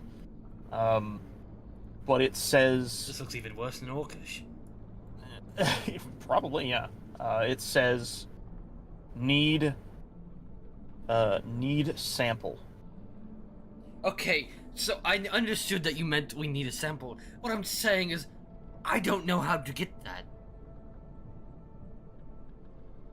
The bird turns its head to the side and then looks over at Pan. Oh no. It then lifts its arm up and then lifts its other arm up and then gestures to its other arm. Very, you know. Oh god. Arm. Sorry to do this to you, old girl. And I slowly, grossly detach the left arm. You feel around the machinations of Pan's arm and Sneeze. with her not really focusing on it as much as normal, you do find a method of detaching her arm, and eventually it does seemingly fall off. It has a bit of weight to it, but nothing you are not able to lift. But you do have this arm, and as you do, you will note that where it was connected, there is this faint, black, shadowy mist, so very minimally, pooling out of it. If I had a 5-piece silver for every time I had the undead body part of a person on me, I would have 2 silver coins, which isn't a lot, but it's weird to happen twice. Turns his head to the side. What? Nothing. As I take my head of a Wendigo and put it back on my belt. It flies over towards the arm and kind of like moves itself around. It walks over towards the robotic hand part, starts to fiddle with the wrist, and then you feel the hand disconnect from the arm itself. Okay. It then grabs the pinky. It grabs the thumb and the pointer finger in both of its little claws and starts to fly up as much as it can. It's very difficult for this creature, but it is doing its best. And you see it panting a little bit while trying to do this, and it says, "Be back!" And then, in a moment, you see the similar silvery magic circle the creature and the hand, and then they are gone. The arm is still left, but without the hand on its, Well, I don't want this. I just toss the forearm to the mannequin. Alright. The mannequin catches it, arm over arm, both of its arms using it, and then it slowly walks over towards Pan and attempts to reattach it to the best of its own ability. You will note that the marionette is being incredibly gentle. You're still a creepy little bitch, but... Well... Its head's 360. Its head 180s towards you. Right. Not really making himself, You're kind of just proving my point here. Well, of all things, I'm glad he asked for an arm and not a liver or something. To dig inside of, that corpse. Even I'm below that. The marionette slowly turns its head, and you hear a ch as the arm attaches back, and then you see it pull the arm kind of back over on top of Pan herself. The marionette turns towards you, and it bows. Oh, finally some respect around here. It sits down next to Pan and almost just kind of rests, if you will. Well, you take care of her. I'm just gonna...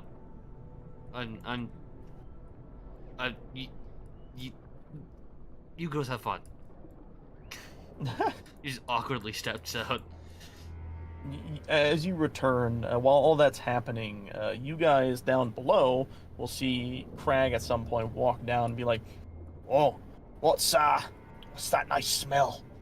Oh, A shit ton of fish. holy mother of pearl! Oh, what is that, a red snapper? Oh, I haven't had a red snapper in months. Would you cook it so well? Not the first one. I'm also You know, proud if of you're it. if you're a business for this group's not going too well, I could always need a chef.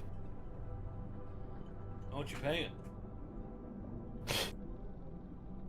I mean, it's definitely Experience. something I might consider if I'm paying you an I can exposure. survive everything. I do like cooking.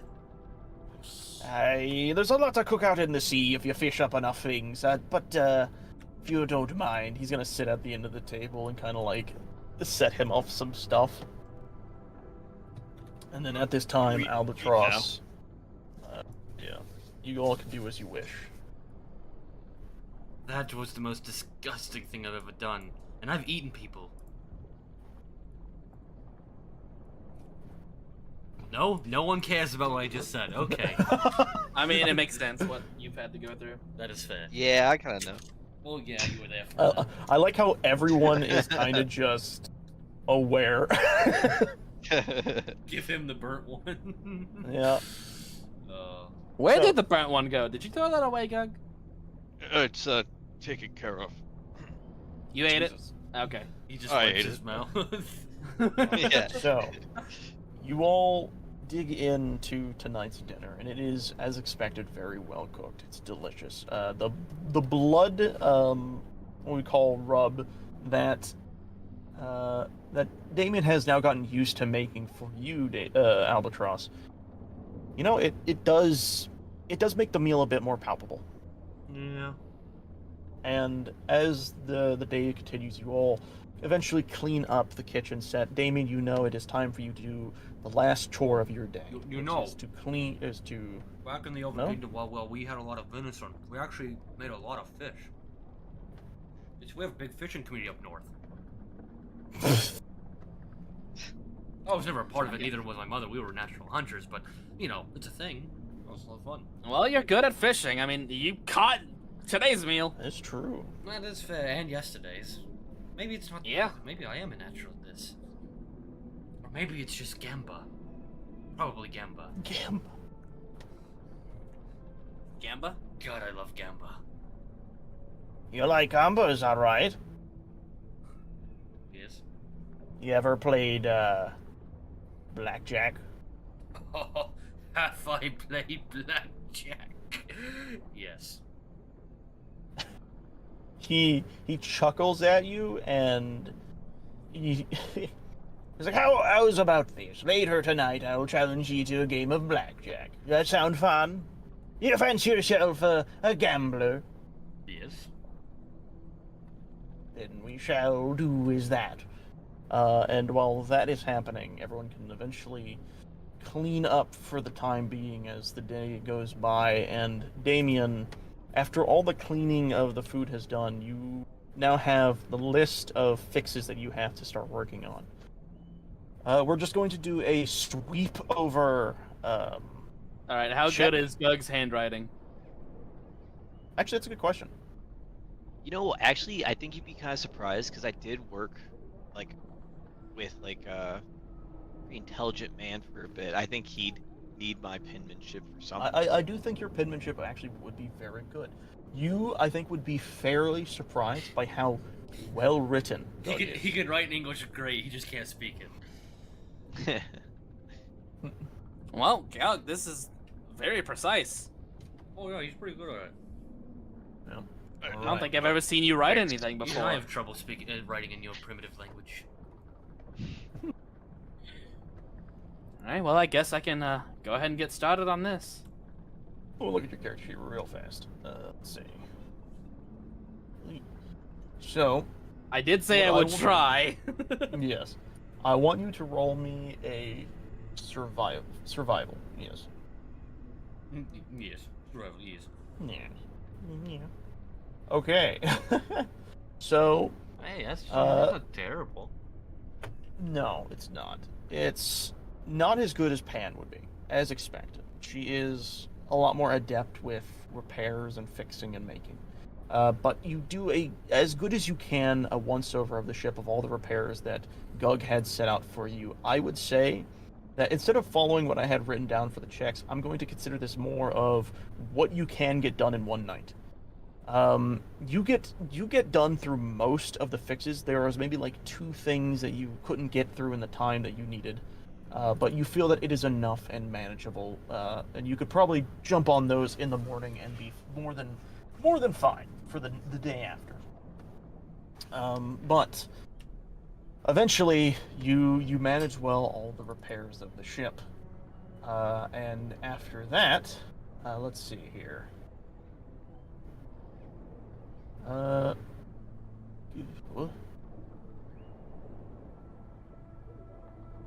right. You then pull out eventually another part of the list that basically is you need to, as goofily as this sounds, dry out the gunpowder to make sure all the gunpowder for the barrels or for the cannons and any other forms you may need it for are well and done. So you go to some of the crates and you dig through them to the best of your ability, making sure nothing is fine. You are siphoning through all this, sieving through all this. Roll me a sleight of hand. Gug sure was thorough on this list.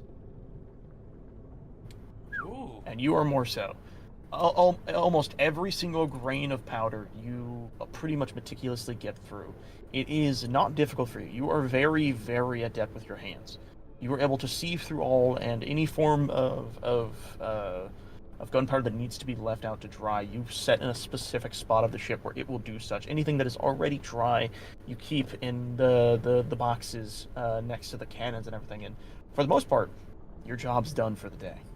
And while you are finishing up that, Crag meets Albatross in the rooms that you guys would be sleeping in, and he attempts to play a little game of blackjack with you. So what we're going to do to kind of speed this up, we are trying to move a bit ahead quicker.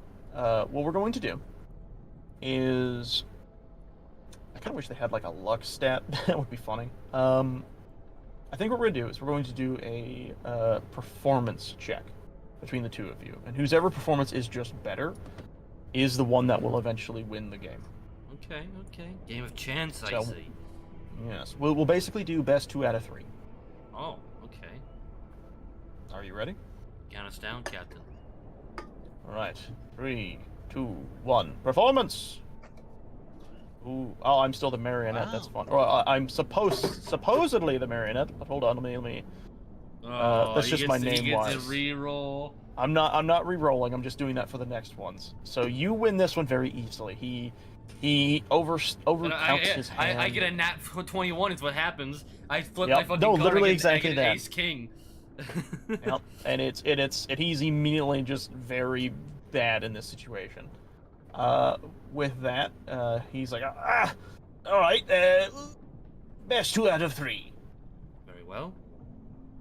And on your mark, get set, pull them cards.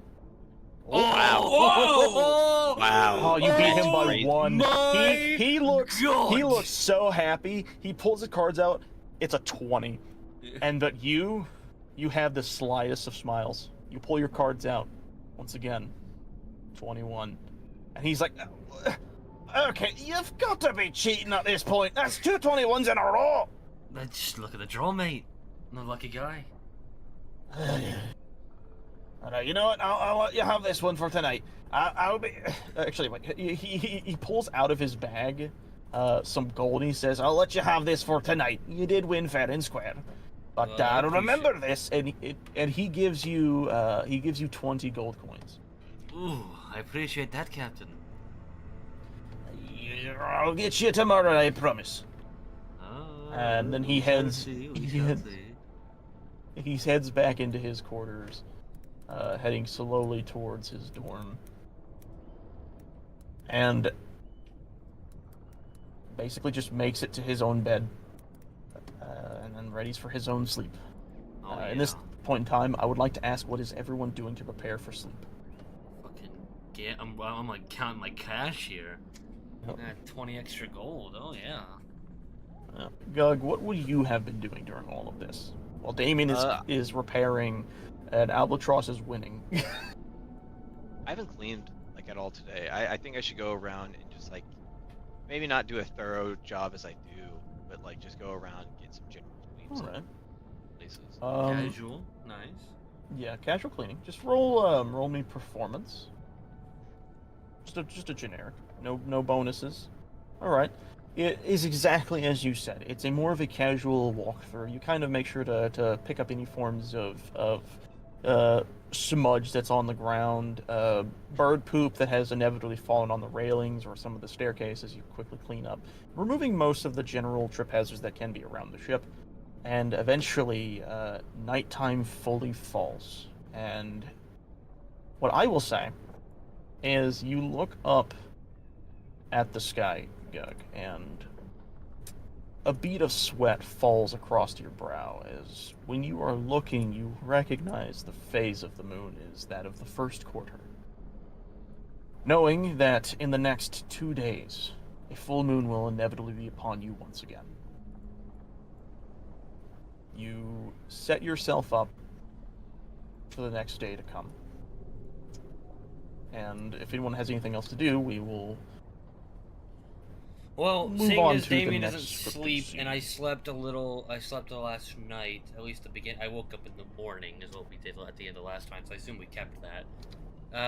No. I'm gonna actually kind of slyly watch over Damien after his Alright. episode. Also, there's one This more will be question that I have. I received the fire arrows after she woke up last time. Would I still have received the fire arrows? We'll say that she gave them to you before she had fallen asleep. Okay. To keep things kind of neutral in that sense. Right. I think she also gave you the blueprints, funny enough. She did.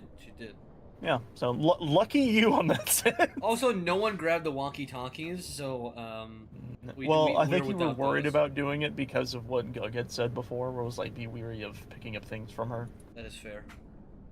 But Then I immediately grabbed the Grim token. But, yeah. other than that. Regardless, you all ready yourselves to bed, Gug. You go to sleep pretty hastily. You're tired. You've done a lot of stuff today that you normally don't do. You've had also a really well-cooked meal. You're just ready for the doze. Albatross, you ready yourself to be observant of the surroundings of Damien, and then you are keeping an eye out on the door of the captain's quarters. And Damien, you kind of weary. I must ask, what do you do in this night? Damien is definitely too nervous to meditate. He's just pacing. All right. As you are thinking, and you are in your own mind, you're blinking occasionally, and at some point as you're doing this, something in your head feels weird. It's kind of fuzzy. For those who have ever experienced heat exhaustion, whenever it hits, your head gets fuzzy, your vision starts to darken and almost black out entirely. And this is a similar sense. There's a onset, as weird as it is, it almost feels like nausea, but it's different. It feels more like it's your entire body that's feeling the sensation. And you kind of fall to your knees after pacing for a bit. And then when you open your eyes, you're back at the sea. The darkened sea.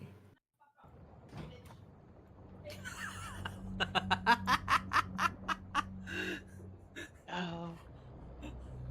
I'm sorry. What I'm going I heard in the background, shut the fuck up, bitch. I was like, whoa. What, Jesse? So, Yeah. Damien, you open your eyes back in that blackened void of an ocean. The mist and the fog rolling deep across the ship's deck.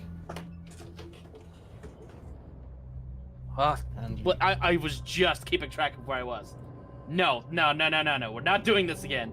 He's immediately gonna hit the ground. And you do. You hit the ground. What we will say is, actually what I'm going to do, let me see if I can do this, because I'm very curious about this. So if I grab... Albatross, if I place you down right here, can you move your token? Well, let's find out. Yes. Okay, cool. So here's what I'm going to do. I'm going to grab you. Oh. I'm going to do this. Here we go. We're going to do this. Alright. Albatross, in your point of view, you notice him hit the ground on his knees. and then Actually, I stand told up you I and- was watching him, so when he falls to his knees, I'm already kind of like, oh, shit's going down. Yes. So you... Oh, were you on the crow's nest when looking at this, or were you next to him? I was at the crow's nest looking down at him. Okay. So I'd be coming You- down at this point, I guess. Yes. You witness this happen, and you go down the ladder to next to Damon, and you see him immediately pan against the ground. Bang. You know exactly what this means. He has warned you of this. He is in the situation. What do you do while you witness Damon in this specific condition? I assume in my eyes, everything is perfectly normal. It's dead of night. You know. Everything's completely fine, and you know you looked at the clouds and everything. It's just a clear day. What I will say is, just as Damon had said before, you look at his eyes. They are faded black, as if they are honestly very akin to that of like a globe filled with black water. One moment. Can I, like... I don't know how to use this. Oh. There's no way for me to use it. Okay. Can you tell me what you're trying to use, and I'll see what I can do? So I have a tinderbox on me. I wanted to, like, start a, like basically light a match, essentially, and, like, hold it in front of him to see if he would see it. You hold a flame in front of him. Damien, what you see is not exactly what Albatross is showing you. You, in front of you, do not see a normal flame. You see the slow appearance of a faint teal flame, this translucent flame that is cold. And as it is seen, and Albatross is kind of waving it around, it's different than the reality that Albatross is in. If we were to show them side by side, they are not moving in the same direction. It is merely as if whatever images that you are experiencing are attempting to mimic, but not to the fullest extent. They instead divert to their own path as you watch as this flame begins to appear in multitudes. And in front of you, from the floor, arises a shadow. And as it slides into place with the flames, it's almost as if the flames were where it's this creature's eyes, where its mouth would have been. It is almost as if it fades into place and slots into where these separate parts were. And what was once a shadow is a little less so. It's still hard to make out exactly what you're looking at. But you can more than before see what you had before. The shape is more defined, and these flames are more visible than they were before. They were not at all visible before, but now they are. I'm going to place this token down, but there's really nothing different except for the glowing eyes that are now visible. Before, I described them as void, but now they are very clearly visible. The spectacles of this creature's eyes as they slowly walk around you again. Each step echoing around you.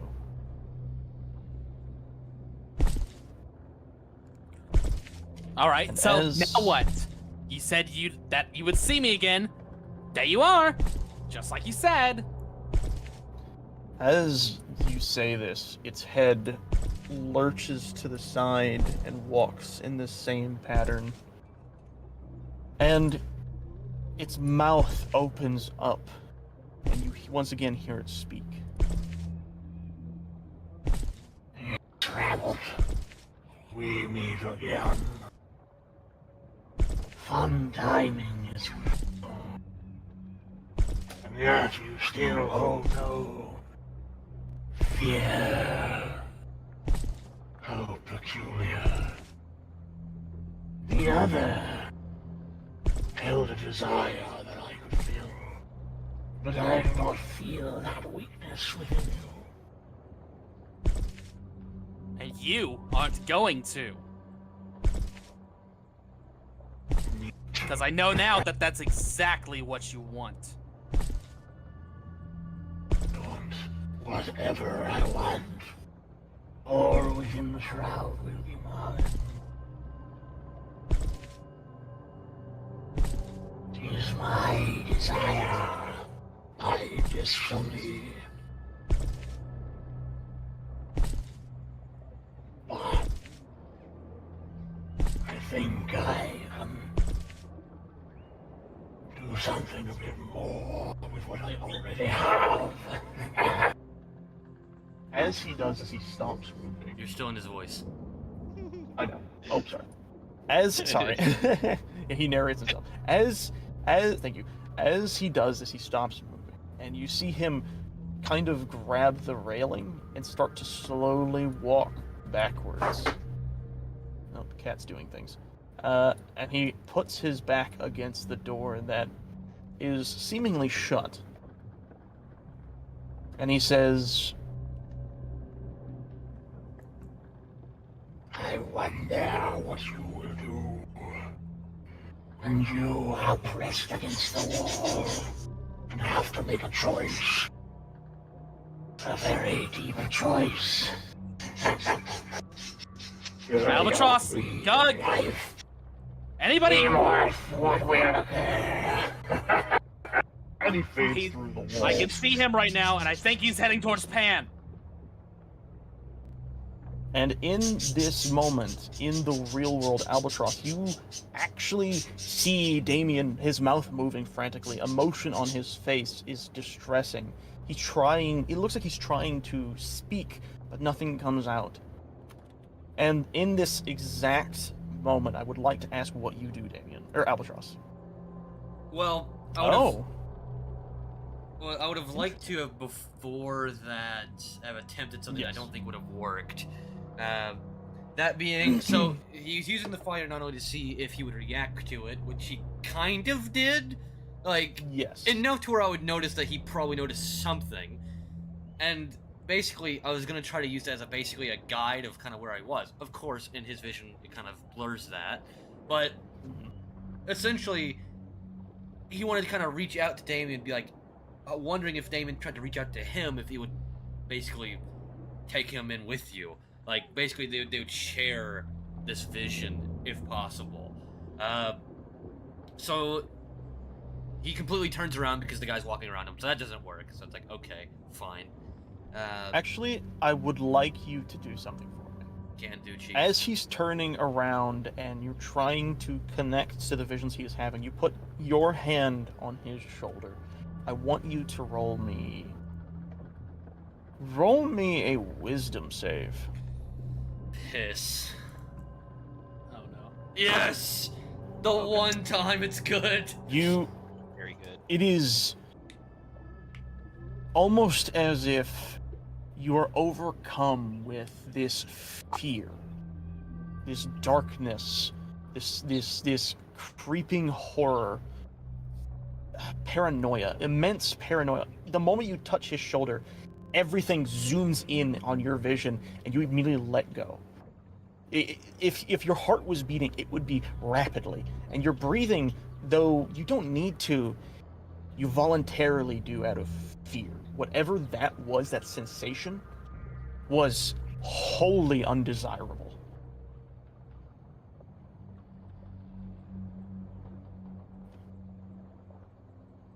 You know what? He points at the captain's door. Yeah.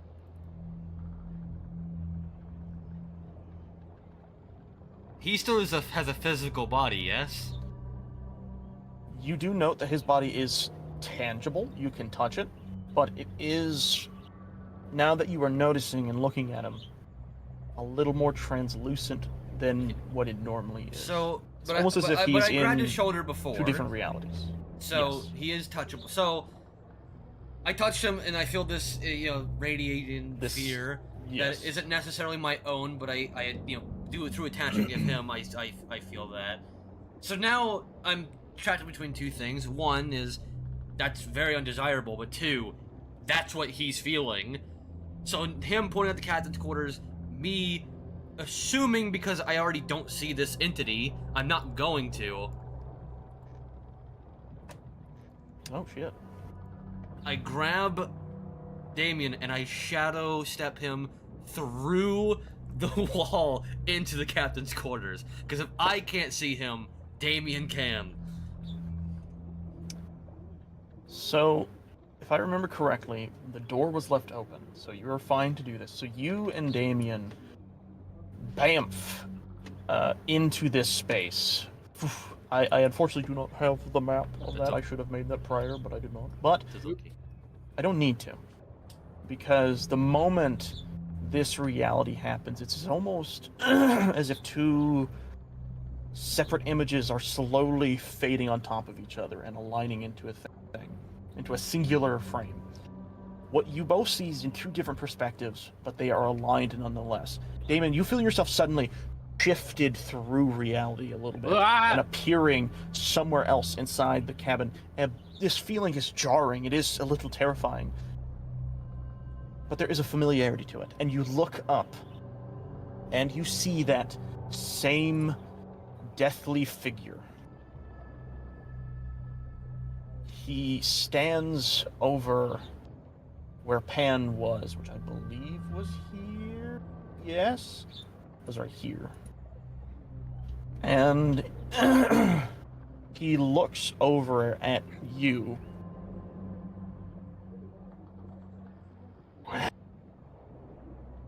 Let's see what happens next. And you see him phase into Pan. And in the 2 perspectives, Pan boss battle. you see Pan begin to pulse and move around. By the way, Damien, you actually do see Pan in this case. She's literally right there. Oh shit. Her entire form is here in this reality, and you see her body convulse and pulse with this faint teal green mist, this darkness, this magic that is wholly new to you. And Albatross, you see the same thing. You see Pan convulse with this strange black shadows. And then you look over at the marionette, and you see the marionette doing the same thing. Oh, piss. It is holding its head in pain, and it is actually screaming. You hear this horrific screeching noise. And in this moment, when the screeching happens,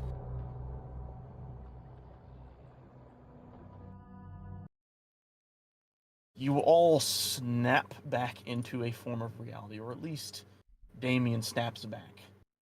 And you all are once again staring at Pan in this case.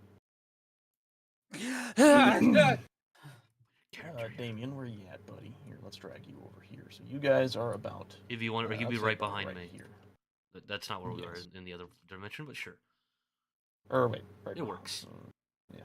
Either way, you see this happen. You see Crag literally falling off his own bed and landing onto the ground as all hell is breaking loose. This screeching, this unearthly, ungodly screeching emanating from the marionette. Pan's body convulsing and shaking frantically. And then everything stops. The marionette collapses onto the ground. Pan falls loosely and limply onto the ground. The red glow that would normally be in her visors completely gone. And then you all hear thump thump. And you see her shift. What before was the friend you called Pan, you now see a different creature. As Pan's form begins to change and shift colors, the hand that you had removed seemingly reconstitutes itself out of this ectoplasmic matter, almost mimicking what she had once had. As Pan is fully shown being replaced. Like Funtime Foxy? What's that? With this spectral version, this ghostly, ghastly variant of herself. Her entire form becoming something more than it was before. And with this,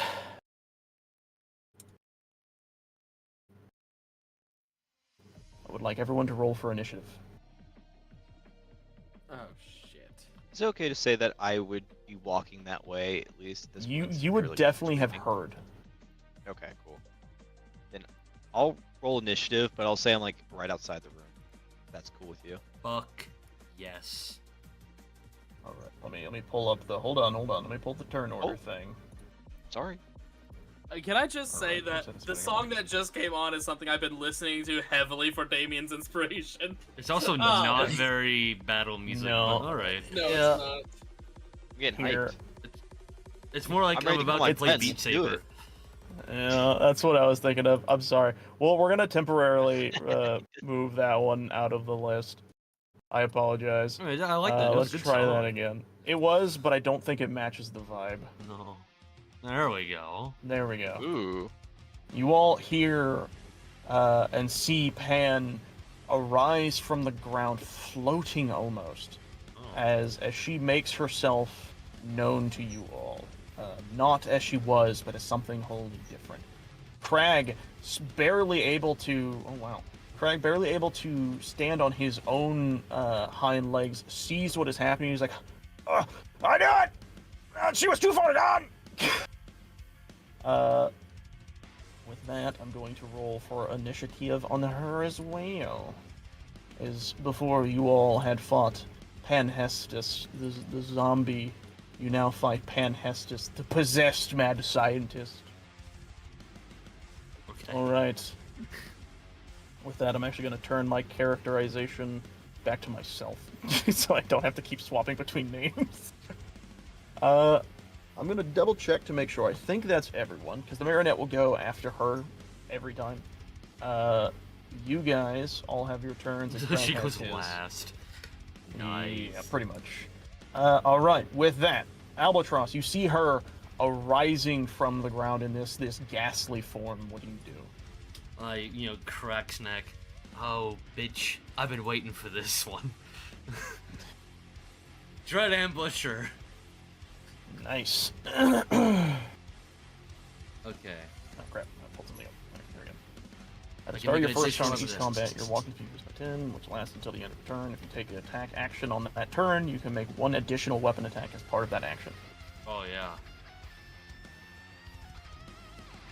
Well, what was the... Is there a minimum draw distance on the longbow? I think there is. Oh wait, actually, I need to... I don't know what there it is either. is... Okay, I didn't give her anything. Okay, let me check. On your longbow? Yeah. I'm yes, pretty close. You're very close. This probably Yeah. would be at disadvantage. I will check something real quick. Where is your longbow? There it is. So if I open this... Ooh! 150 to 600. So I believe 150 to 600 is your normal. Past 600 is similar to everything below 150. So unfortunately, you'd be trying... If you're using your bow, you would be shooting her at disadvantage because she is so close. Well, that has not been something we've been keeping up with this entire time, but I'll take it. Yeah. Note, I think I have a permanent +3 on initiative. Do you? It doesn't change anything, but I just saw this. What rakish audacity. Starting at third. Oh, that's right. We transitioned your character to be full swashbuckler for a while back. I remember that. Into battle, you can give yourself a bonus to your initiative rolls equal to your charisma modifier. You also gain an additional way to use your sneak attack. Oh, okay. Wait, so I already added it. I already Okay. added it. What would that make your number then? Or It's you a already- 17. you already It added was it was a 14. It's now a 17. Wow. It doesn't Hey, change. yeah. It doesn't change Yeah. anything, but it's something I need to keep in mind. You have like a Yes. +9 to initiative. He fast. God. So Very fast. with that, does Dread Ambusher require you to use a ranged attack, or does it require you to use It any just attack? says attack. So I think you can use anything. You don't have to use your bow. You could swing on her if you want. But I'm going to anyway. Alright. Because I've actually usually hit pretty well. Now, I say that, I'm probably not going to. But I'll Find play out. him. Oh, using an explode. Fuck yeah, I'm gonna use your Oh, own weapon God. against you, bitch! Jesus Christ. No, yeah. So that hits. Oh yeah. So roll me the explosive arrow. So it's. Oh wait, that's right. On impact, the tip of the arrow drives, setting fire to the payload and causing an explosion. What's the explosion? 10 feet? Oh, I didn't see let me that. grab- I didn't know it was that.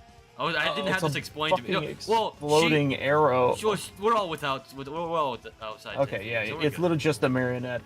You do, the moment this goes off, you see immediately scream, "Stop destroying my boat!" as, I'm not done as yet. this goes off. And as the smoke settles, let me do some stuff real quick.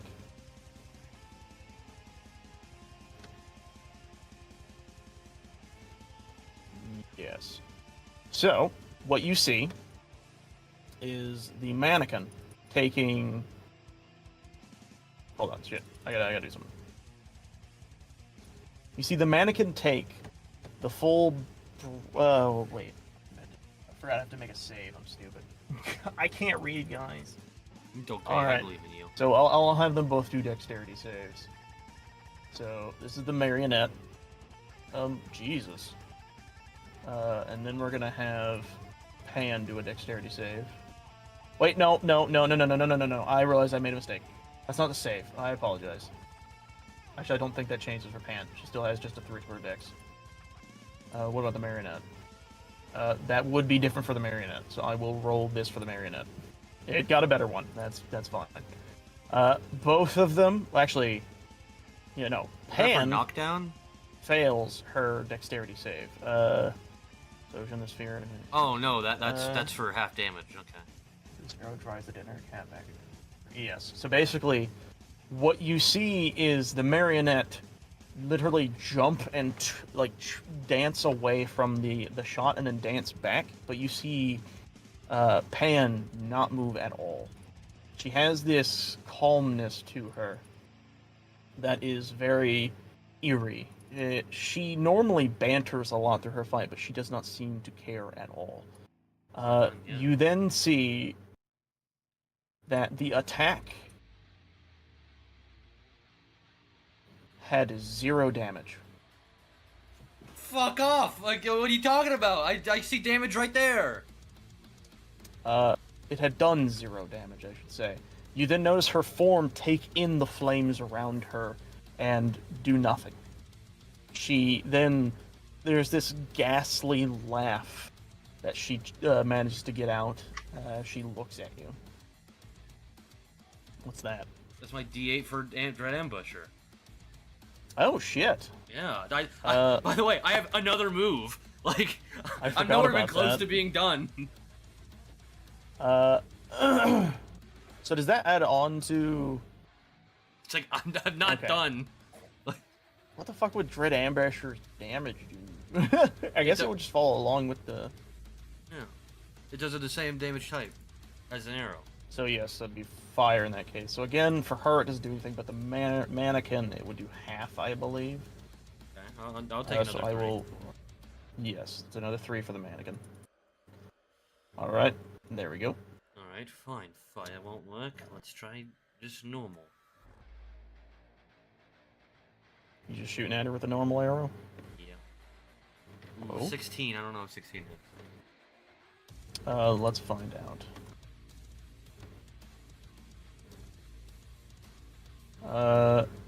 She is hit by this attack. Yay. It right into her. Roll damage. You see, as the arrow pierces into her, it marginally goes through her in this ripple effect, but you do see she takes damage, just not as much as you were expecting. In other words, she takes half. Okay. Her spectral form seems to allow her to have more advantage than she usually would have. With that, do you have anything else you'd want to do? I mean, I guess not. Alright. With that, Well, Crag will go. Captain, I hit every single attack and it did basically nothing, so Godspeed. You look over at him, and he is just kind of like... For one, he's in his jammies. He ain't wearing his normal captain wear. He's looking around, and he quickly darts his way across the room over to his desk where he had placed his... actually, wait. No, okay. Hold on. I gotta, like, redo that. So he kind of What does the this. fuck? What was scoots that? around you. He gets over to here, reaches under the desk, pulls out his blunderbuss, and points at the mannequin and says, "I've always wanted to fucking shoot this thing!" And he goes for the shot. Skadoosh. Oh. That Whoa. hits. Jesus. Ooh. Oh no, okay. just the 7, not the 9. Just the 7.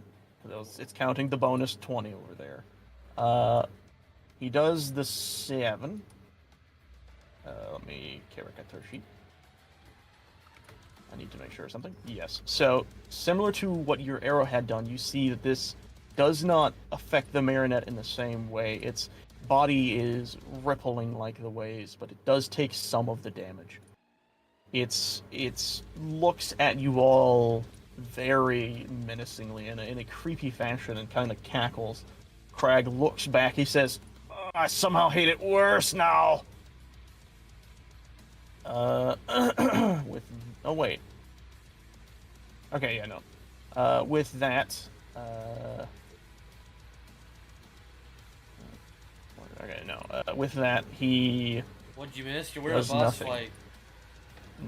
Yeah, a little bit. He backs, or he doesn't move anyway. He's at a distance already.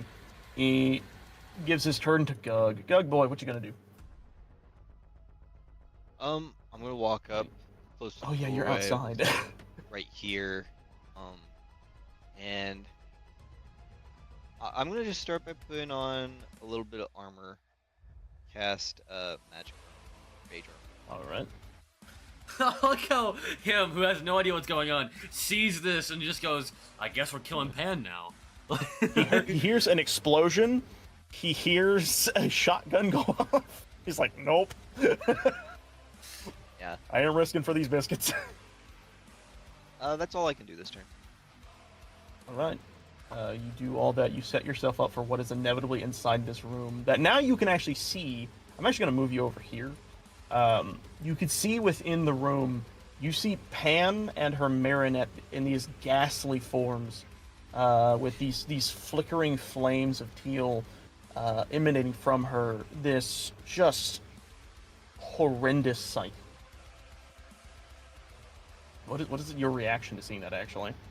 I'm gonna smell the air and see if I pick up on the same whiff I did earlier. It is very, very similar. There's that scent of Okay. seawater, mostly, but then the sulfuric smell, very directly emanating from her.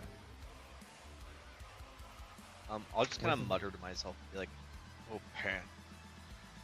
Alright, with that, Damien, it is your turn. You see Pan in two different visions. In your original darkened and darkness version of the world you were in, you saw her be possessed by something. And then when this had occurred and that loud thump hit your ears, you awoke standing in the exact same room you were in, with Albatross now in front of you, Crag holding his shotgun towards what is now very clearly this completely different version of Pan that you were used to. What do you do?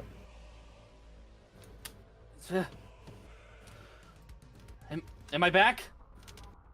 Good enough for now. Dust this bitch. Oh, I don't know if I can even touch her. I fucking try. My arrow's pierced. Fuck it, might as well. Give him the bonk. Give him the bonk. Yep. You gotta move up close. Move in for the bonk. Speed.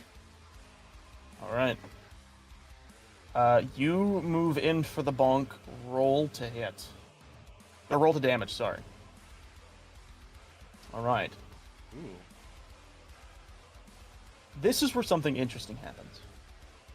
You go to hit this creature and expecting it not to do that much damage.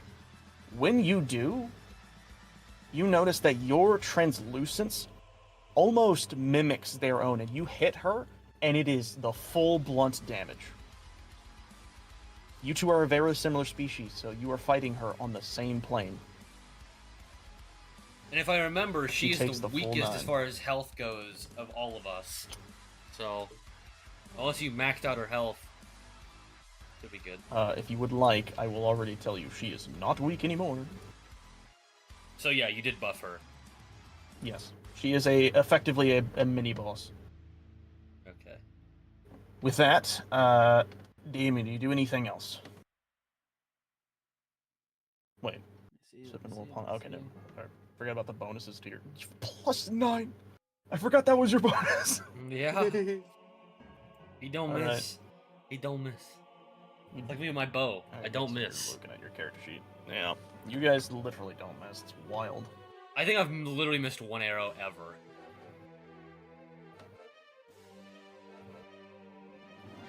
What? All right. Like Zelda. So the same thing I rolled earlier. You gain an additional way to use your sneak attack. You don't need advantage on the attack roll to use your sneak attack against a creature if you are within 5 feet of it. No other creature are within 5 feet of you, and you don't have disadvantage on the attack roll. But there is another creature within 5 feet. Yeah, there of is you. another creature next to him. Oh. Oh yeah, You do so see the marionette. Yeah. I'll never be able to use that here. Not like Yeah, right not now. in this case, unless you can get the marionette away. So it's the same thing I normally do then. I'm going to hit and then backing away. All right. You land a vibrating bonk, and you actually see her form ripple, but this is like, it almost looks like she is fully in pain. She puts her hand on her head and is in pain. You see the marionette spin its head and look over at you.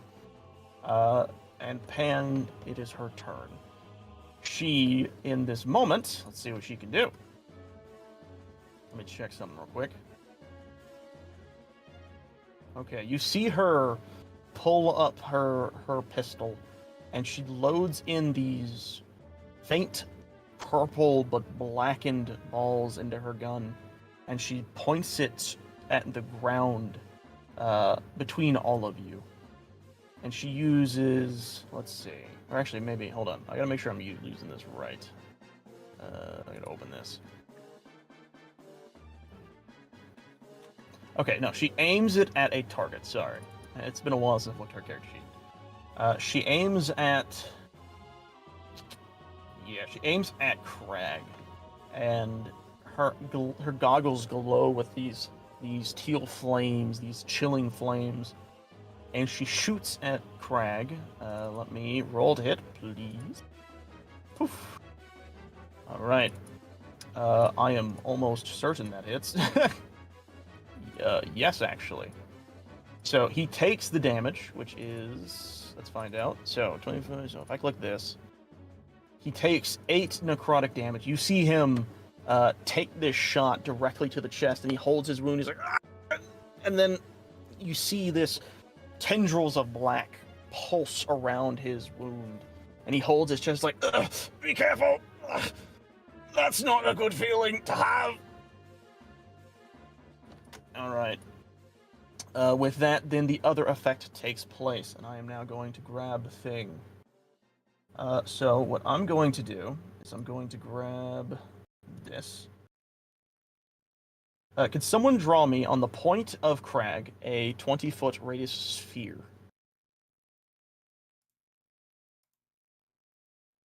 One more. There you go. Ooh.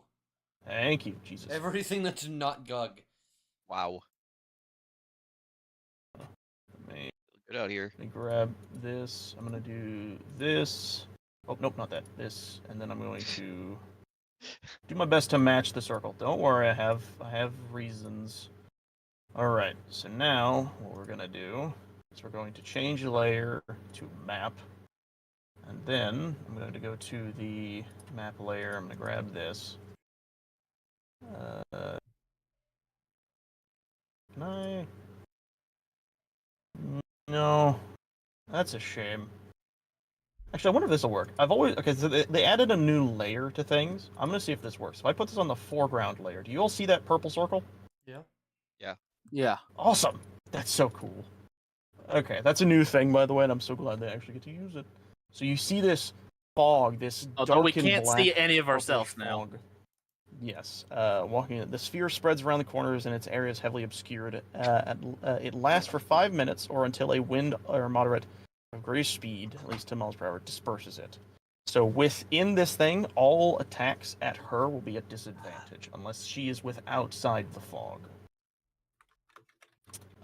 With that, you all then faintly hear the sounds of. Oh, I'm still on the map layer. Hold on. I was moving the whole map on accident. Yeah, you all hear the sound of clattering of feet, or metal pitter-pattering feet. And Albatross, you hear and feel something swipe at you as I pull up this. Jeez. You feel this sensation of a jaw open and try and bite at you. Does 16 hit? It meets.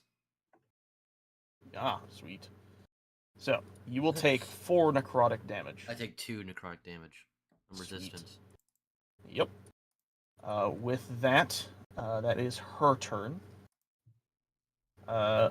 Albatross, is your turn once again. The doll is now next to you.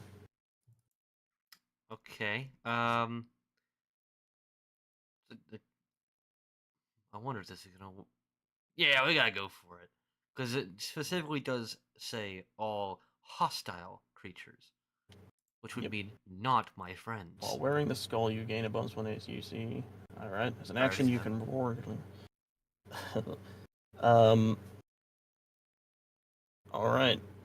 See, So here's the you're thing. doing Here's the thing. this Here's the thing. to- Here's the thing. Yep. I know that she's resistant to fear, but you've outright gone against that when it comes to the marionette before. So you're either gonna go back on what you've already kind of established, and the marionette's cannot be feared, or it will be. Did I make? Oh, that's right. Because in its original character sheet, it didn't say it was able to be frightened. So unless you change Or wasn't that, able to be frightened. so did you change it? Because then there's no point in me doing this. Okay, you know what? Because there's no way I would have known that information if you changed it outside of us knowing. To be fair, I guess your character would know that the doll is able to be frightened. But what I will say is you do not know if it is still able to be frightened. However, I'll be nice. Alright? Here's what we're going to do. This is a magical item you're using. It is. This, in its own, has its own form of dark magic. That is also true. I want you... Actually, no. I am going to still roll the marionette's fear. And we're going to see if it manages. But we'll see what occurs when it does. Oh. Yeah, okay. Wow. Got it. The most Even- useless even item though- we've gotten. It's okay. It was from your very first boss. It's fair. You use this item, a roar bellows throughout the room, this horrific screech that is familiar to you all. But seemingly the marionette clamps on still. Alright, fuck it. Would that be that's an Alright. item. Is that really considered an attack? It's an action to use that item, but if you have an extra attack, you should be fine. Okay. And then I guess we'll go with this. Oh that, yeah, that hits. fucking that fucking nails. hits Ow. for sure. All right. My elven dwarven sword, baby! Well. All right. I'm just looking like much like slashing you in a had seen circle. before. I'm just slashing in a circle. You're like, It- I'm gonna hit you it somewhere, deals- bitch. It deals damage, just not what you were hoping, but it is still a I noticeable can't see amount it, of so now what I'm damage. hoping, I don't know what I'm seeing. I I'm guess just you're right. Yeah, slashing you're just around. like, yeah, you're just freaking just. I'm gonna hit you somewhere. Yep. With that, we were going to go to Crag. He, in this moment, after being shot with this attack, he's like, I can't see for shit. Hold on. And he's going to scoot his way over. Actually, yeah, he's going to go around the mast and kind of exit the door, be next to Gug, and he's going to like move himself. Actually, what is his movement speed? I actually don't know. Oh, he has a full. Okay, I thought he had like 25, but no. He stands up next to you, Gug, and he's like, I got shot and then missed went everywhere and I can't see for shit. Hold on. And he is going to attempt to patch himself up. Well, actually, I don't think. Oh, well, no. Yeah, he's going to attempt to do some form of patching. I'm going to have him roll a medicine check. Ooh. Oh, wow. Hey, I will have him brutality roll of a- man. Nice. Yeah, that is wild, by the way. He has a -1 to that shit. I've rolled 1d6 for healing. No, not bad. Alright, that's good. That's his turn. He manages to patch up the bullet wound, but you could very clearly still see that the darkness that has tendrilled out around the wound is still there. It's pulsing and is still causing him issues. But he uses his action to heal himself, and he says, I don't know what's going on there, but she's a completely different person right now. Good luck! As he folds his turn to you, Gug. Is he fucking dipping? Is he like turning and running? Is the boat in motion right now? Yes, the boat is still Yeah. moving. Okay. Then Ooh, this looks good. I'm going to try Oh yeah. to gather up as much wind as I can around me Oh. and try and control it so it starts funneling the fog All the way around you. opposite of my direction. Like, so I'll walk into the room and try and get it to go out the door. Use bonus action each round. I like that. I like that idea a lot. That's very creative use of your capabilities. Here's what I will say. Let me go to the map layer. You are not able to. Oh wait, this is foreground. You are not able to truly dissipate a lot of the fog, but you are able to shrink it and move it around. I will say it centralizes more like right here. Oh well, that's So- even worse. It does say it has to be centered on me. Okay. So Oh, it if does? you want, we can just try and we can just like say it's equipped to me. That is sensible. I will literally move the circle directly on top of you now. You- he's like, oh, funny enough. What are you doing? Now I can see you, bitch. Sorry, Yeah, Craig. you see, Pan legitimately kind of surprised now. She's like looking around. Was expecting to use that to her advantage, but she cannot anymore. Is that your turn? I guess I'm. Oh, you know what? Let's do it so I take like a couple steps back so I fully remove the fog. Oh, okay. So And you then, fully pull the you fully pull the fog out, and what I will say is basically on the next turn it's going to dissipate and blow around the building or blow around the boat. All right. Because you've brought it outside this area. Yeah, that sounds perfect to me. I'm good with that. Yes. We'll call that my turn. Kick her teeth in, Alright. rabbit. Damien. All right. There's no longer anything within 5 feet of them, You're right. so I'm activating sneak attack mode. Do it. While she's staring right at you. I like it. Yeah. Well, yeah. It's like the spy. Doesn't from matter. TF2. Ooh. Ooh, that doesn't. You go in to do this, but you see her quickly pull out. Actually, I gotta remember what I fucking gave her for weapons. Okay, you go in to do this, but you see her tail whip around with the pistol in hand and ricochet your pan off with the tip of the pistol. Oh shit. God damn, this is going hard. Yeah, this is a flop. I'm not even lying. This is a flop. This one fits her, honestly. Yeah. There's a part of me that's like, could I just make this her theme? I don't know if everyone would like that. I'll just let the music continue playing. Anyways, do you have anything else you want to do, Damien? I don't know if there is anything else I can do. The only thing I can do is the same thing. Just back off. Yeah. All right. Hey, staying safe ain't a crime. All right. With that, it is her turn, and seeing that you had just attempted to attack her, she is setting her ghastly eyes upon you. She, let's see. Yes. She pulls her hand out into the air, and you see these flaming skulls begin to circle around her. She casts Necrotic Bolt at you. Does a 27 hit? Oh, Absolutely, it does hit. Does a 27 hit? You'll take 4 necrotic and 3 fire. But, You're on and I think you're immune to fire. necrotic. I don't know how you are about fire. He's a ghost. I am immune to necrotic, Yes. but the fire Oh, yeah. full on does affect me.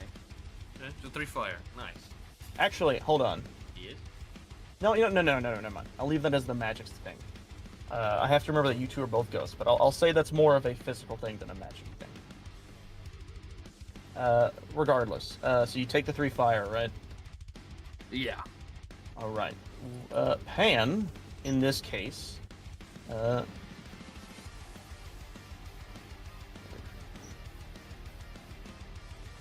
As bopping as this is, I think it needs to be turned down a little. I also think the same. Jesus. There we go. There. Okay. Yes. What I'm going to have her do is, nothing. She is going to then look at the marionette. The marionette, clasping at you, Albatross, will quickly, let's see. Please tell me to do a Pora Pora fusion dance. That's funny. If they turn into one being. See. Like, Oh. Here, put on this earring. Oh, I should have fucking seen that shit. Okay, No. that's cool. Don't worry about I didn't see something that that. it now Stop- has that I stop now know. looking at it. Either way, Okay. stop. You see it jumps back, and then its arms lurch and spread out, and it jumps over and around you and wraps you in its body. It is attempting to grapple you. What the So fuck? I want you to roll me a strength save. I'm going to have it roll a general strength check. Oh my god. Fuck. Well, I can't It be. is- I can't be a gnat. So, all right. Basically, what happens is the mist gets pulled out, and you're like, "Oh, I can see shit." And the moment you see it, it's already lunging at you. It's like a jump scare. And it lurches around you and grapples you. In this moment, I do not believe you can move. You can attack it, but it'll be at disadvantage. And I think pretty much anything you try to attack is at disadvantage because you are grappled. With that, it will then do nothing. That is its turn. With that, Albatross, now it's your turn. You are now stuck within this thing's grapple. Fuck. You can re-roll to break at the end of your turn. But you'll have to break the 22.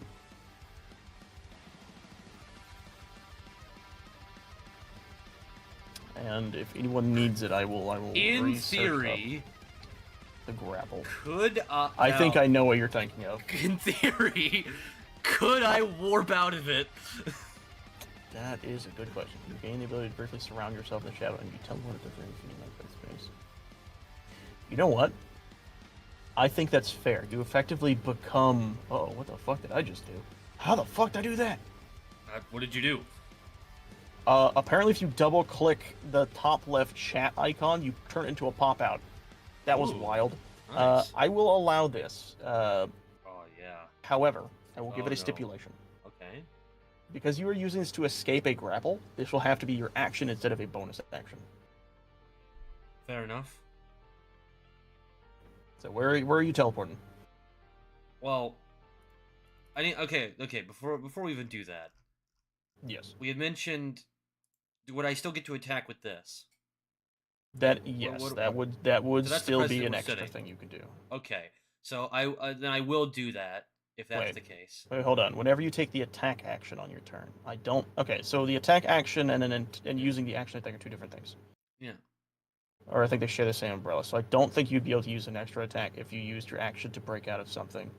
I'll tell you what. I will allow you to teleport and use the extra action, but you'll only be able to do it once. It'll just be the one. We'll just allow that. I think that's fair. So like this one instance or that? Yes. Okay. I guess for cool points, I'll go ahead and do it anyway, even if it's not technically in best interest, but I'll do it anyway. So not only nope, that's not the one I wanted. So I will So warp, you're- and Yep. I'm not just going to warp. I'm going to warp here. So I'm Oh, gonna like shit. flash fire fist this bitch, and Okay. I'm gonna teleport out, leaving the mannequin in where I was, so mannequin can move over one because they were grappling me. Gotcha. Turn into fucking shadows. Which, mind you, no one has seen me be able to do that. I did it to Damien, but he cannot see me do it. So this is the first time someone's seeing me do it. That's pretty neat. And then I'm not seeing it. that is true. Only Damien is gonna see it. And we're just gonna go back to, I guess, old reliable here. Oh yeah, Damn. baby. Nice.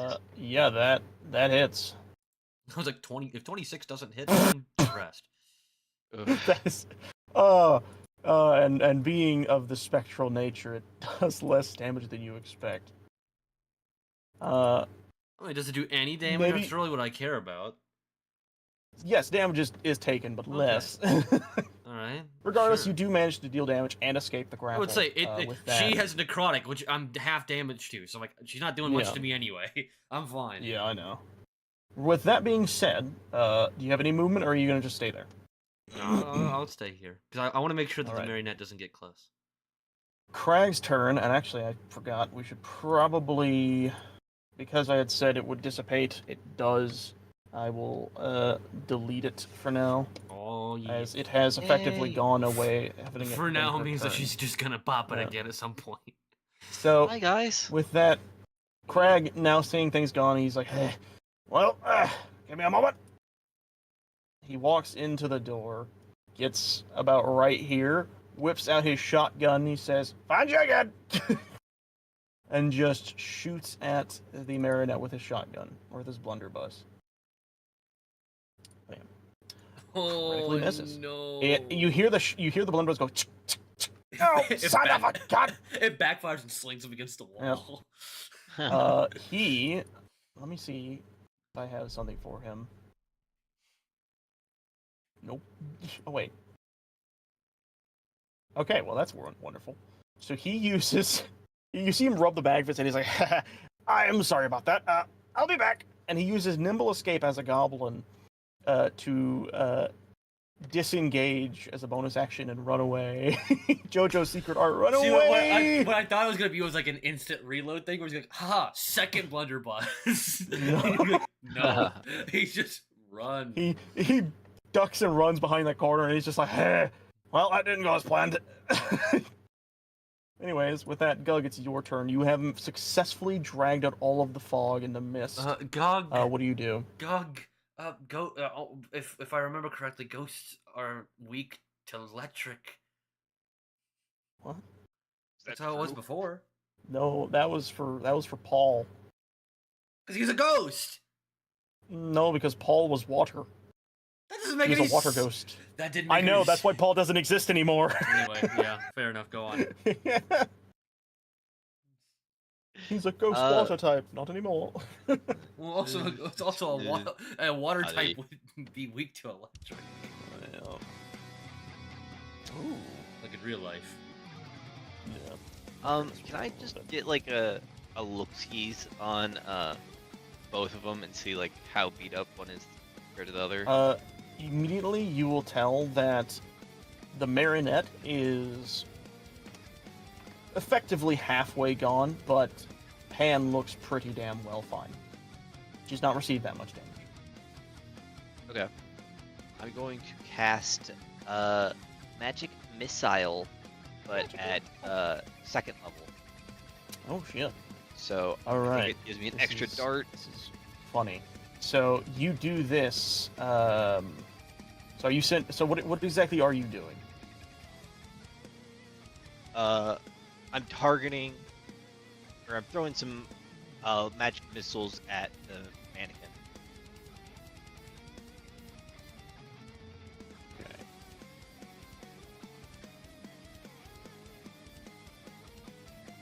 All right. So all these are going to the Plus one mannequin. to all those. Yeah, all of them. Alright, just damn. going for- Jesus. So 13. 13. Yeah. You see the marionette get blasted by this attack, and she looks very hurt. Not in good condition. You see her arm get blasted off, but she is kind of like still twitching, and her head is kind of just lurching to the side, her mouth agape, with these flames flickering out from within her eyes.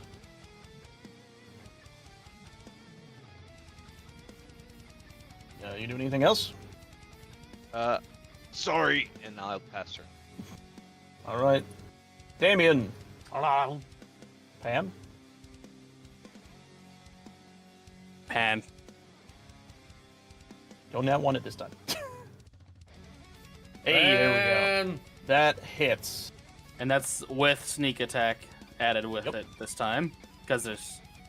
Wait, does that count if Albatross is beside Pan? Why'd you No, fucking bring she- it up? she shouldn't. Oh, okay, that's fine. No, it's if there's an enemy next to him. You do have the sneak attack triggered, so roll damage. I think it should auto add the sneak attack. Yeah. Ooh. So what is it? 18? Jesus. Backstab All right. with a pan. Yep. A That is bonk. painful. Straight to the back of the head, just. Bonk.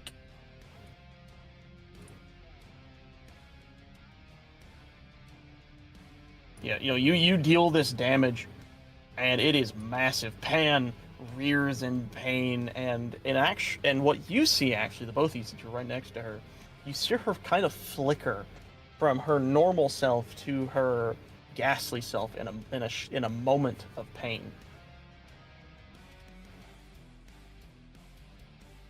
Do you do anything else?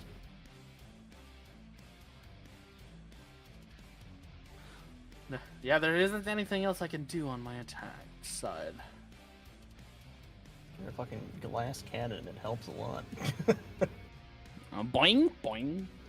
Yep. All right. With that, it's going to be her turn, and in this moment, she is extremely irritated. Her expression is purely anger, and she, let me grab this real quick. Looks at you, Albatross, seeing as you were the one next to her. What she I didn't does. hit you in the back of the head. It was a bullshit. Actually, wait. Yeah, let me look at this. All I do Yes. is stab you through the stomach. It didn't She- do much to you. You're a zombie. It's fine. Oh, whoops. I clicked on the Marionette's character sheet. I meant this one. Alright. So what she does is you see her unhinge her jaw, and this like ghastly Oh, fuck that. sound begins to bellow out, and you hear this horrendous thunderous wail as she blasts the area in a 10-foot radius around her with thunder damage. I need everyone within 10 feet of her to do a Constitution saving throw. That's just me. And the marionette. Well, no, not the marionette. Just me. Marionette doesn't have to do it. I am glad I got out of there. Yeah, Like I just out of normally do. range. Well, it doesn't say what the save is. Oh, It's 15. Constitution. Yeah, it's on the top. No, I knew that. I'm saying the number. Got it. Oh, bitch. nice. You. So actually, I don't think you take any damage since you managed to cover your ears in time. I would Seeing take what she was that- about to Wouldn't do. I take half thunder? I You just wouldn't screech take on a any thunder necrotic? spell. Each creature other than Constitution, you must make a Constitution saving throw. On a failed save, the creature takes 1d12 damage. It doesn't say you take full or half. So basically, On the You top just it says don't take half damage damage. is successful. oh, never mind. I can't read.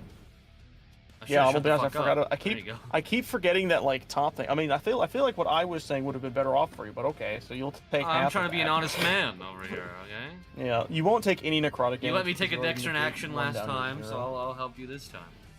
So you'll take six. That's true. You'll take 6 thunder damage then. Okay, I already did. Yep, nice. With that, she will actually go one more time. She then takes her gun and presses it against you and fires, and in a similar fashion Oh, to my what she had ribs. done before, she shoots at you with disadvantage, of course, with the Amethyst Shroud.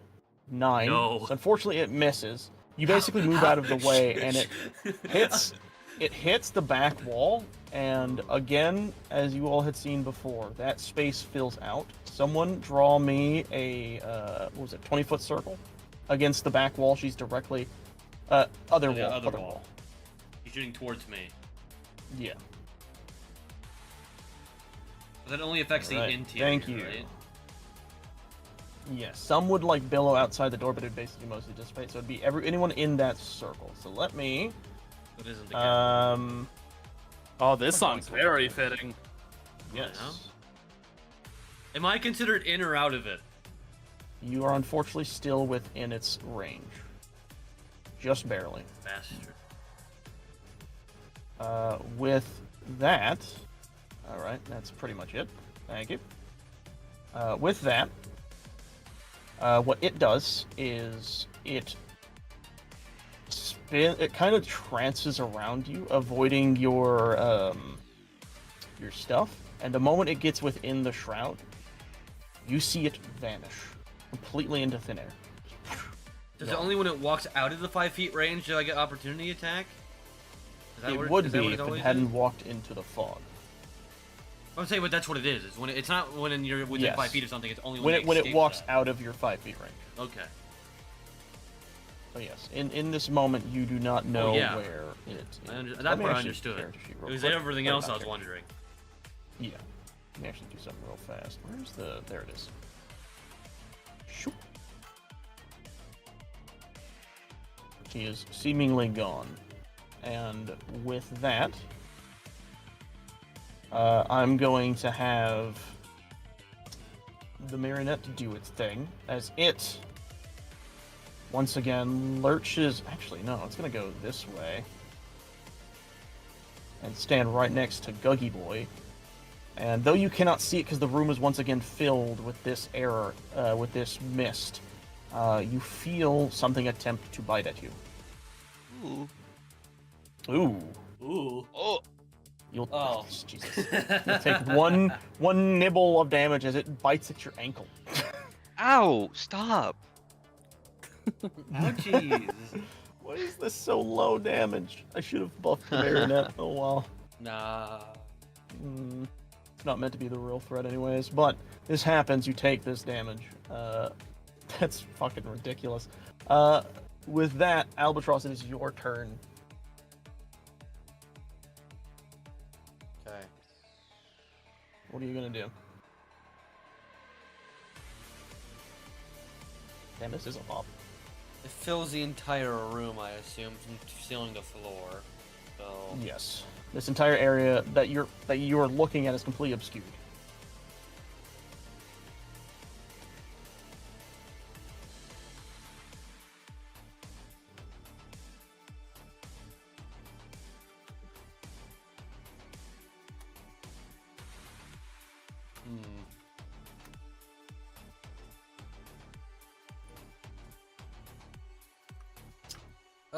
Damien, how you doing? How you feeling?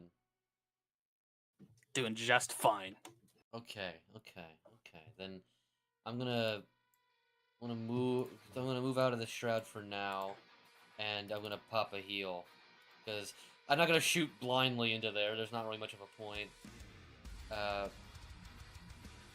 So I'm gonna. All right. Cure wounds yourself. Yeah. What's my modifier? Alright. Why do I see that? Let's see. Is I think that if wisdom? it should already have a thing you can click in your main, like, central area for attacking. Let me check real quick. If I go to your core, Oh, yes, there's a cure wounds thing right there. So this Should that thing. roll for yes. So that's how I- much health you get back. Hey, out of 1d8, 6 is pretty good. That's pretty That's good. pretty You cast that upon yourself and you heal yourself with the Hey, that's magics all the that you damage I have just enabled. took. Yep. Hey. You have anything else you want to do? I really can't. I was trying to see if I have any way to kind of disperse this, and I really don't. So, and I didn't take an attack, so I can't do extra attack. So I think that's it. Yep. All right. With that, Captain Craig's turn, and you hear him once again. Look out with this stuff! And he runs in, and he is just kind of hash slinging. I'm gonna just have him roll. Here's what I'm going to do. He is going to roll a perception check. Based on this, we'll tell if he hits just whatever happens, really. Could be worse. With that, I will then have him use his cutlass. Unfortunately, he hears something, and he attempts to swing at it as he nears the area, or as he gets over here. He's like, how do I get, but I don't get you! And he tries to swing at something, and you hear him get close to you, Gug, and a swiping sound is heard, but no contact seems to have been made.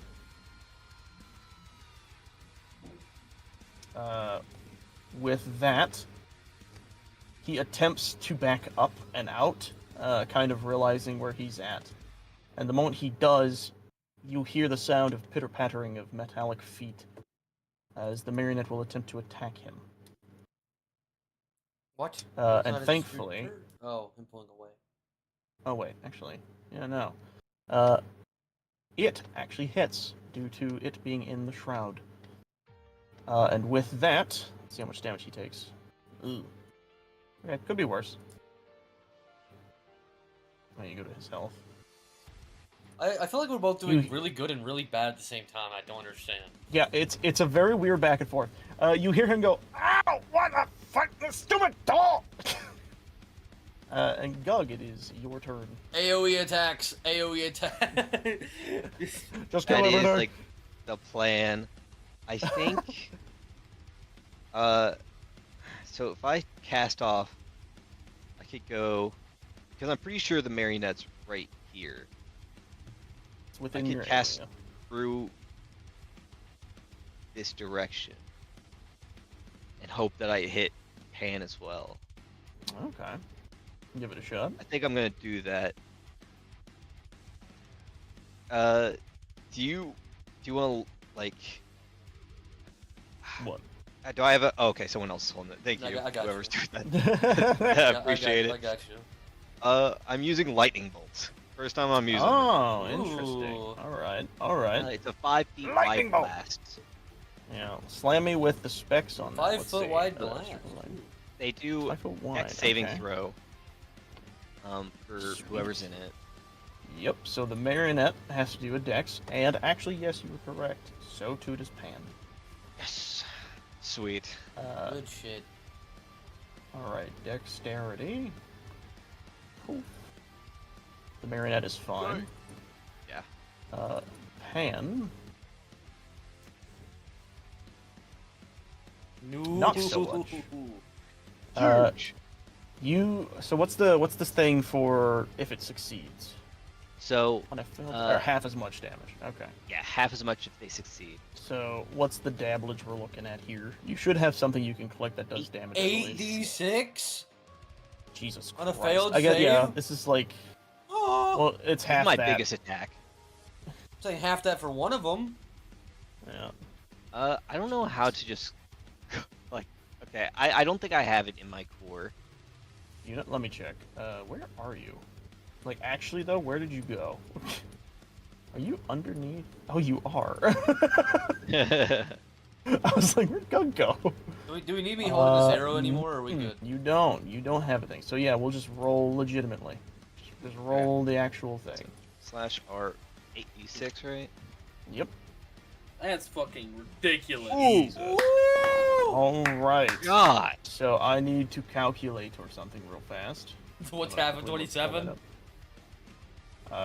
I'm gonna, for the sake of simplicity, I'm just gonna say 26 because it makes it What's easier in the 13? math sense.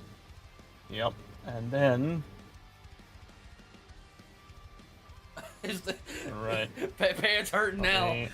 Pants hurting now. Either way. All right. So, you see this arc of lightning blast from this source in the fog and hit and pierce through the ship, and you again hear, "Is I'm on my ship getting broken?" And as this happens, you hear the sound of the marionette getting hit, but somehow it does not sound like it did nowhere near as much damage as it should have, but still damage has been taken. However, for Pan, she does not take the full brunt of the damage, or she takes the full brunt of the damage, but does not take as much. But it is still a lot of damage taken, and you hear her screech within the fog, this wailing sound. That is still a lot of damage that has been dealt. To give you guys a bit of, bonus, she's basically halfway dead. And we know that the other fecker should be a lot closer. So Yes. doing all right. With that, Gug, do you do anything else, or are you just gonna stay where you're at? Again, I'm gonna shout to Craig. I think Pan did that. What? Oh! Damien, it is your turn now. Alright, well, I can only assume that they may or may not be in a straight shot. So I'm just gonna run forward with my hand open until I run into something. Okay. If you're just running forward, you will eventually tap yourselves into the wall. Damn it. Ah, shit.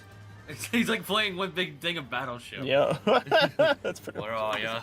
What Where are ya? I will have you do is roll a perception. That was effectively just movement. Oh, Jesus. Nice. do The that, duality and of man. as this happens, you Duality of listen in man. with your ears, and you hear the very faint sounds of the flickering of flames right behind you, or right to your left. You can swing without disadvantage. Not that I doubt it would matter, honestly. You're plus Does fucking this 9. kind of sneak attack? Are they beside each other? They are still beside each other. Damn, alright. They can see completely fine in this. You, however, cannot. And unfortunately, you hear the same sound as you had before, ting, as the pan is battered away. Bitch. Jesus Christ. Anything else you want to do? I'm actually gonna make the choice to stay where I am this time. That way I know where they are. Speaking of knowing, it is her turn. She, now realizing what is happening, once again, you hear this faint inhale, the Oh, I'm covering my ears. and she lets out this wailing sound. Everyone around must make a Constitution saving throw, including Crag this time. I was like, So I Crag, guess I'm Gug, the only one who and doesn't. yeah, you don't. So I gotta Crag. Con. Am I in it? Yes. Oh. You're all so close Oh, together, oh. but you have no idea where each other are. So Damien and Crag are fine. They will only take half the damage, so that's 3 They're all fine. Half of yeah, pretty much. So, what the fuck is? I guess just one necrotic. No. So, one necrotic and 3 thunder, pretty much for everybody. So 4 damage. Hey, that's still something. Yep. Craig holds his ear. He's like, "God, that's annoying." And then you all, actually, what I'm gonna do is, yes, let me grab her. You then hear as she, yes, she bamfs. Or not bamfs, she trots away, being unnoticed, in the fog to a distance, and you hear the sound of this spectral flame being fluttered around her hands as she then shoots at Gug with the necrotic bolt. 25 to hit. Ooh. You take 3 fire and 3 necrotic, so 6 damage from this attack. Right. She hits you with this. And then the marionette, Where's the after cat? her action has gone, you once again hear the sound of this metallic pitter-pattering as it goes for a bite. 12. Feed that cat. That I don't believe cat that wants is. in somebody's room that they're not allowed in. Oh, poor kitty. I think I'm good Believe because you- my base is 12 and I Mage- have. You also armor. have mage armor, so you're good. Yeah. Yes. Unfortunately, you hear this flickering of magic as something attempts to bite you, but it does not. With that, Albatross, it is your turn. Take care of the cat. Oh, I thought he said for us to take care of the cat. Yeah. All Take right. him out. Take him Yeah. out, everybody. Hey, guys. All right, Okay. Albatross. What? Not that. What you doing, bud? Hunter's mark? I was Oh, looking God, at. I was looking forgot at the you had description. that. Yeah, I didn't, but I can only use it so many times, which was I haven't been gotcha. using it.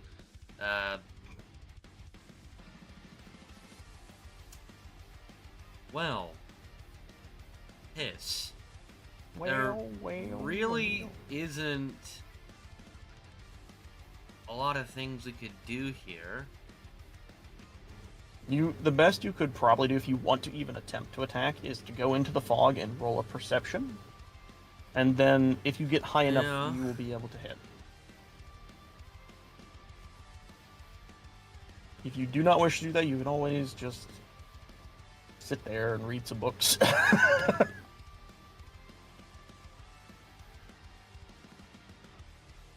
Wait, give me a second. Alright.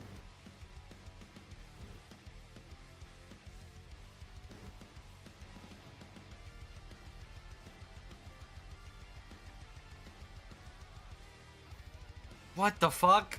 That's so unuseful. That was so useful What? until I got to the end. It was this, and it's like, oh, you could tell if something's around you, but you don't know where it is. It's like, what? How Oh, useful is yeah, that? no, I That's don't know never why useful. that's a thing. This feature doesn't reveal the creature's location or number. Yeah, it's like that's Yeah, it's so literally dumb. to see if it's literally to see if one of those types of creatures is in your area, but nowhere does it like show where. You know what? I'll be nice though. If you wish to use one of your things for that, I will allow you to have a form of focus, and I will allow you to effectively attempt to shoot whoever you're focusing on. Okay.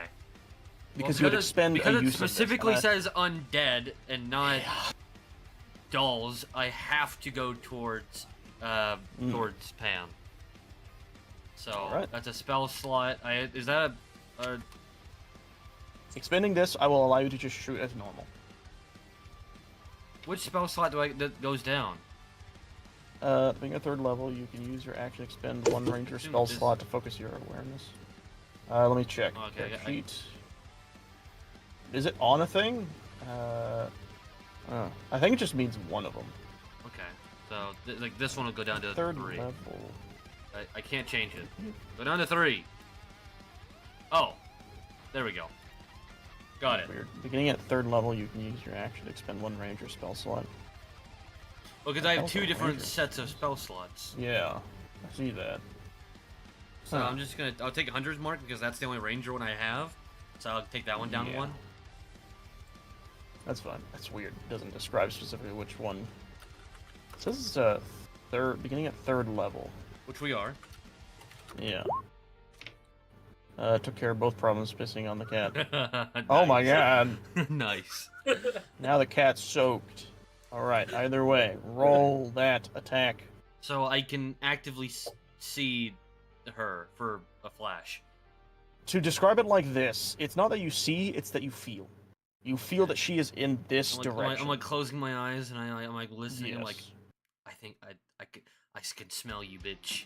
I can smell the undead corpse anywhere. Alakablam. Okay. You shoot the 17's shot. lowest. There's no way she has a 17 DC. Let me see something. Okay, you shoot the shot, and in the fog you see a faint spectral shimmer as she uses 1 of her shields. Okay. And the shot is seemingly deflected. Thing. She's now being a bit more defensive. Good job, though. And good use of that spell. With that, Crag's turn. He was bitten by a doll, and is unable to see anything. Let me see what he has, actually. It's been a while since I've legitimately looked at his, like, full capabilities. I've only been using 2 of his things first.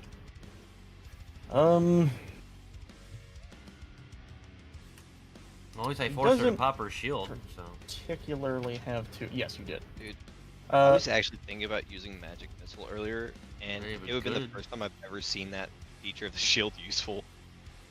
That's funny. Regardless. That's also like one of the lowest rolls you ever see Albatross get. And I still hit. Regardless. So like, Yeah, well, I still would have. yeah, not for the shield. Regardless. Crag is gonna step into the room, and he is, as everyone has done before, he's gonna attempt to perceive. What's the first? Hey. 18. Okay. He like gets. He steps into the room. He's like, "Right, I'm gonna fire that stupid little dog." And then his ears perk up. He's like, "Ha!" And you see him round with his cutlass as quick as he can. Actually, no, I don't. Oh, and he hits. Oh wait. What would half of 5 technically be? It'd be 2. We rounded down too. Yeah. You hear the sound of sword hitting metal, the sing, and you do see faint puffs of light in the midst of this fog, but you still hear the fritzing of a machine. It still sounds like it is somehow still standing, just barely. Jeez, Crag will stand his ground. Gug, it is your turn. Sweet. I think I'm just gonna try and exit the fog. So I'll You're gonna step what? back. You're gonna suck Oh, out. okay.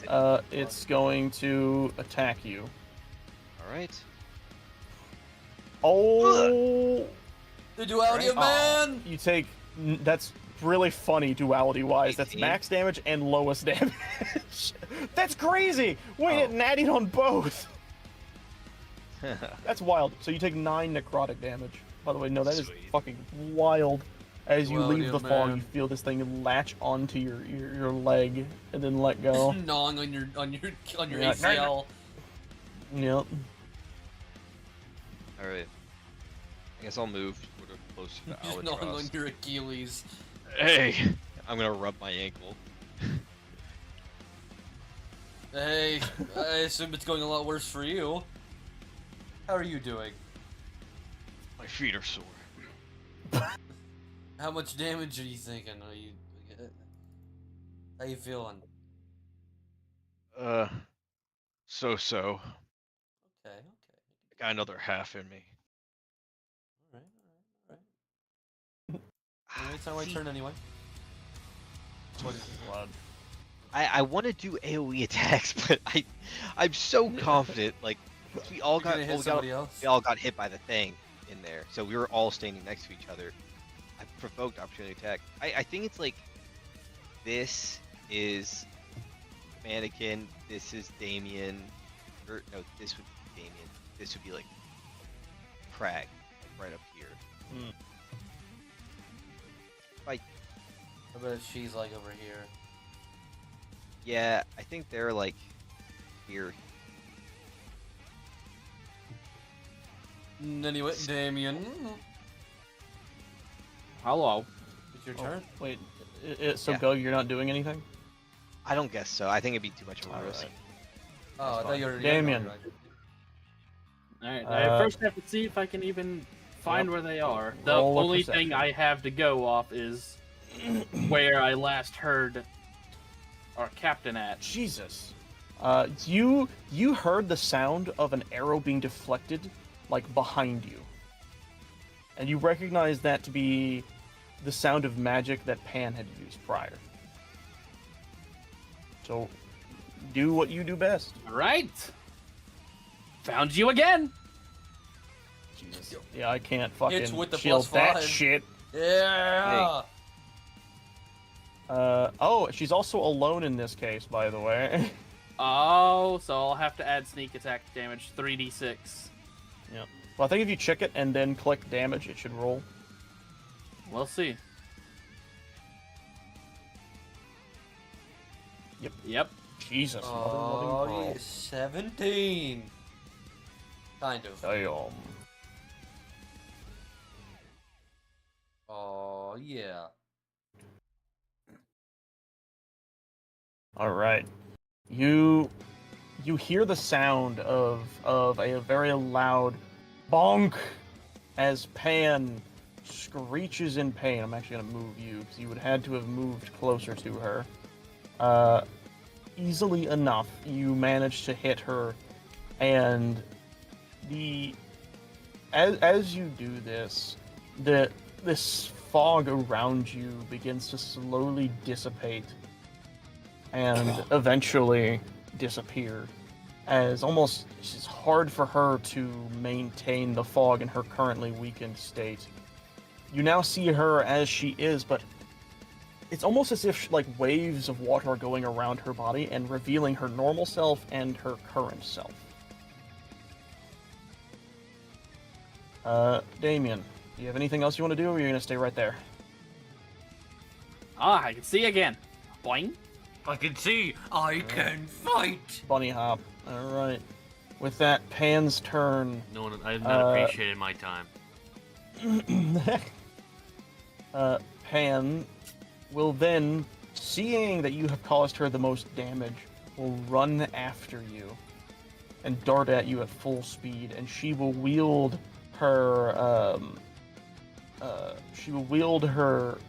let's see which one, yeah. Yes.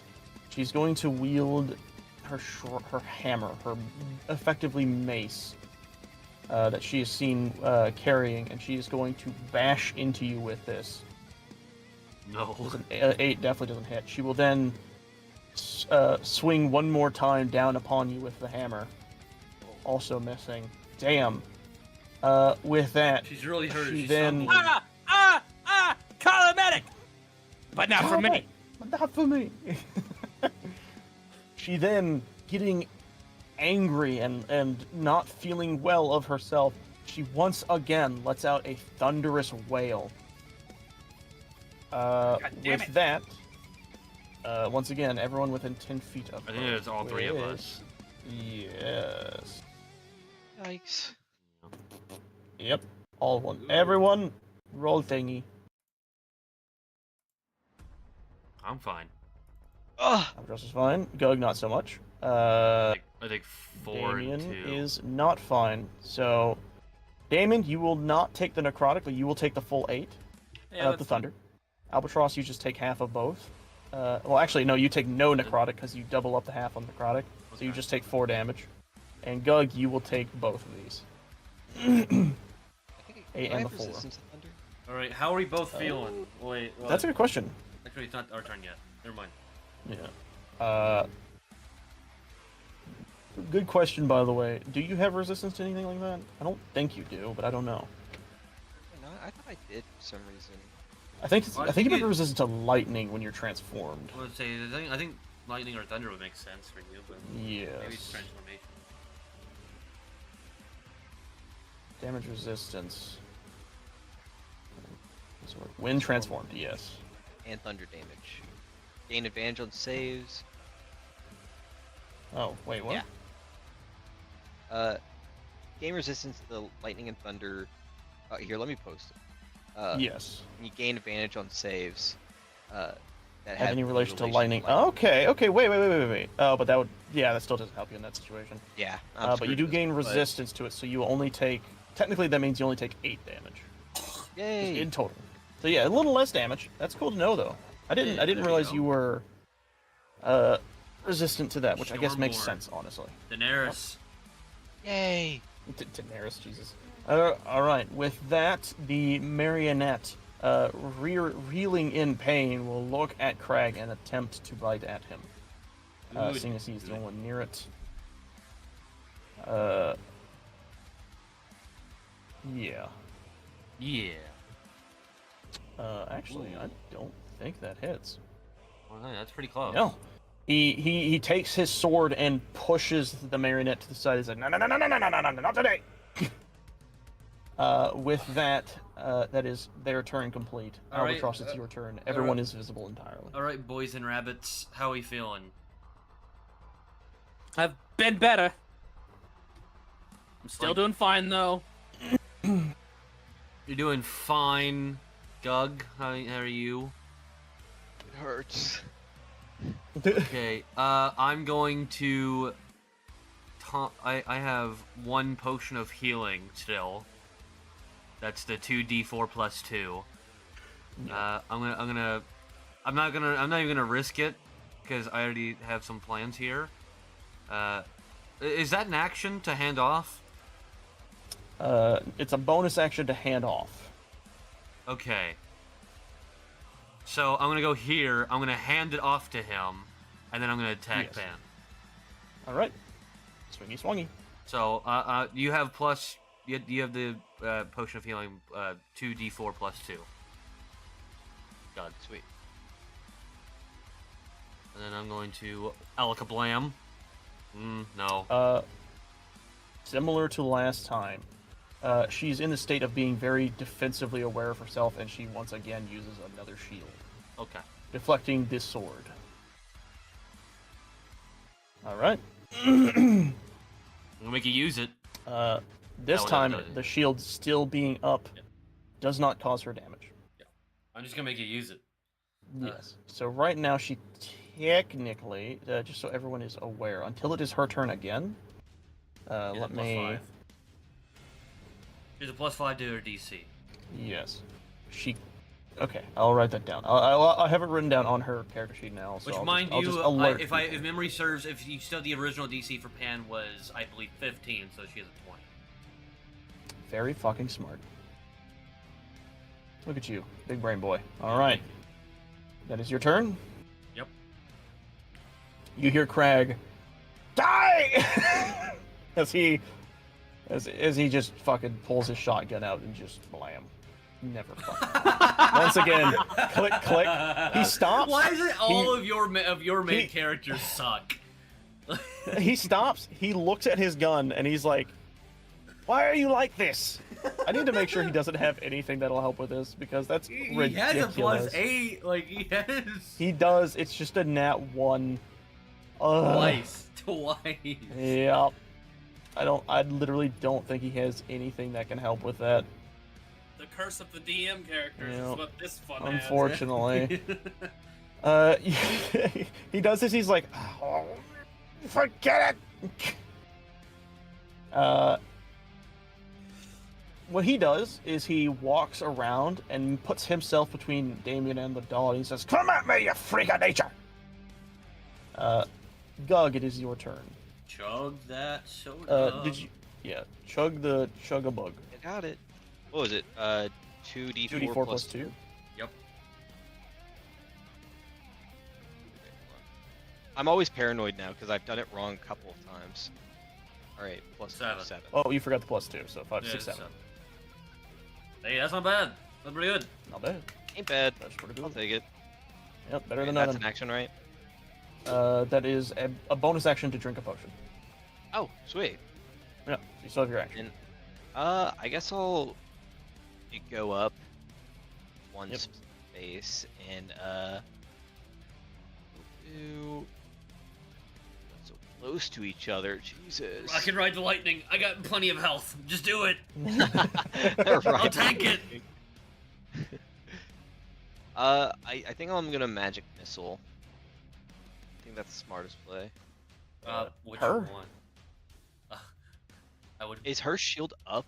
Yes, until the start of it her would turn. still be up. And you, of all people, would know what shield is. You've used it Yeah. before. You would be aware that if you shot her with magic missile, it would do nothing. Okay. Then. Second enemy. Yeah, second enemy. Here we go. We'll use spell slot, and I think I do have a shortcut for this. Magic missile. All right. You Is it- blast this energy at the doll, and immediately you watch as this shimmering effect fades out of it, and it crumbles and falls apart like a Lego set, unable to maintain its form as it loses its translucency and crumbles, I thought you were looking gonna almost fly like the back out same of the doll before. Hold on, just to let me see. Where the frick is this? What the fuck is this song? I don't know. It's kind of like John Wick vibes, though. Yeah, let me do this. I'm gonna spin it sideways. In Wanna that do zombie this. Jaways. We're not gonna be fine. Alright, we're gonna remove that. Move this over. There you go. Alright. You did Turn it. this down a smidge. One down.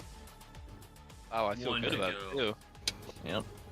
Alright, with that, are you gonna move or anything at all? That's it. Alright, Damien, it's your turn. Pan is right in front of you. She has just wounded you decently with a wail. And attempted to wound you with her hammer.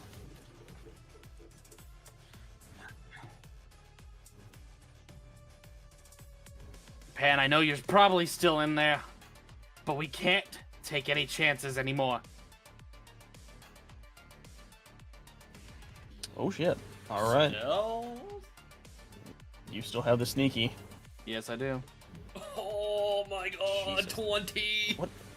20 Wow. flat damage. Okay. She takes it and is very clearly flickering between, or barely even able to maintain this ghastly form, but she's still trying to hang on to something. Very clearly on nearing the end of her capabilities. What I want to try. Actually, hold on. I want to see if this will work. Let me grab Pan. I'm gonna set her on top, and then what I'll do is I will do this. Oh nope. Shit. Is that not exactly what you wanted? Oh. You can kind of see Pan behind the cracks of what you are effectively seeing very clearer now than you would before. And actually, roll me, Damien, since you're talking to her. Roll me persuasion. Ooh. Holy shit. Plus 9 to persuasion. Jesus fuck. Yeah. You notice that during the flickers of this, her eyes were originally dull, but now the red has reappeared, and you hear very faintly behind this ghastly form, "Please end it."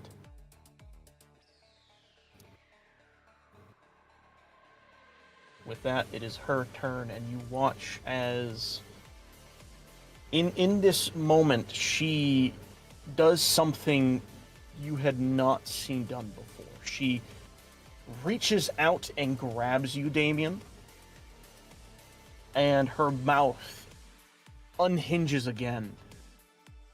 But this time, a billowing amount of souls begin to pour out as Like Ermac? I need you to roll me.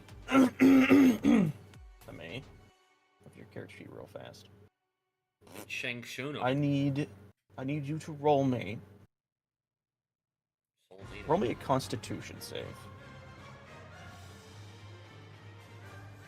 Oh yeah. You resist the effect, this black spirits crawling all over and around you as this takes place, and the room begins to spill out with this black ooze, these nearly ectoplasmic goo forming all around on the floor.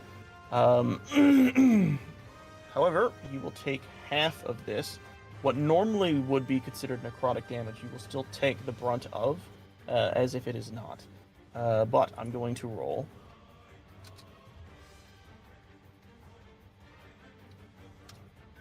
You'll take half of 13. 6. Yep. As she pours this horrific plasmic goo upon you. Seeing that it had not done as much as she had expected, she then raises her arm and attempts to swing down upon you again. Missing again. And one more time, with what energy she has left, you see her bring her head back and her chest expand as she releases one final thunderous wail. Everyone around her, basically nothing. literally everyone. Yeah, I know. That's what's sad. It's more of a. Thunder if it's one. Huh? I take What'd you thunder say? if it's one. No, you would take none of that.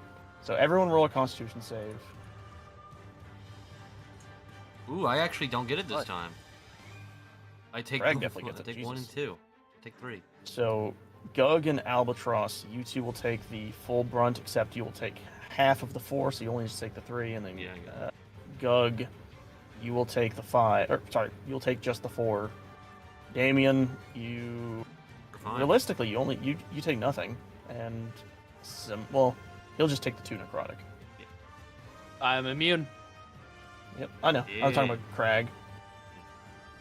Ah. He barely takes any of the damage, and he kind of brushes it off. He's like, sounds like she's getting a little weaker. With that, Albatross, it is your turn. You see her barely able to hold herself together. Even that hand that she had formed out of that plasmic substance has effectively fallen apart. The hammer that she was wielding, not able to be held in that hand any longer as it clatters to the floor. She is very clearly barely able to maintain this possessed form. You know what? Sorry, Dolph, but you've got to go blood. Oh. Only one. All right. Yeah, no.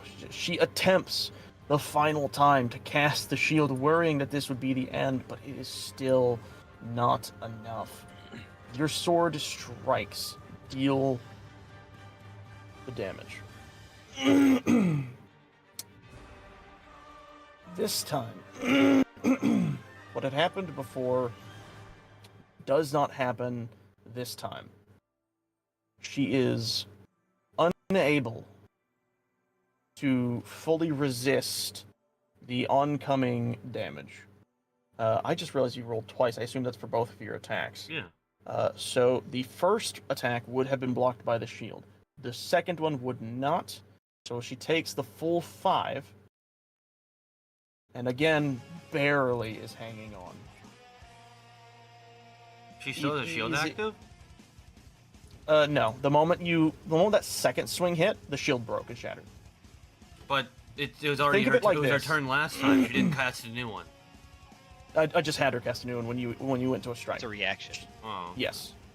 Well, you didn't put it up there, but okay, I got it. Yeah, I did. I just said it, but I guess you didn't hear it. That's fine. I heard it. It didn't. You didn't your put it up. first I was like, swing. I guess he wasn't doing it. Regardless, your first swing smashed and cracked to the shield, but did not pierce through. But then the second one came through and crashed right through it and damaged her in full. She is no longer resistant to any of these attacks as she was before.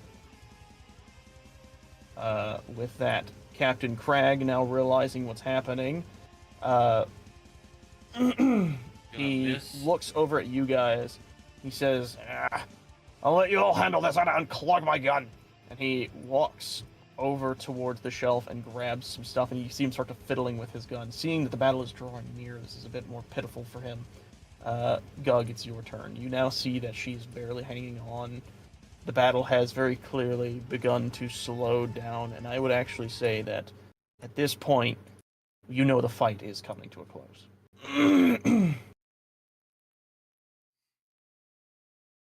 What do you do? I think of like the kindest way to like kill something. I guess I'll like walk up to her and I'll like maybe I just like hug her and shocking grasp. Okay, Oh, fair enough. That's sad.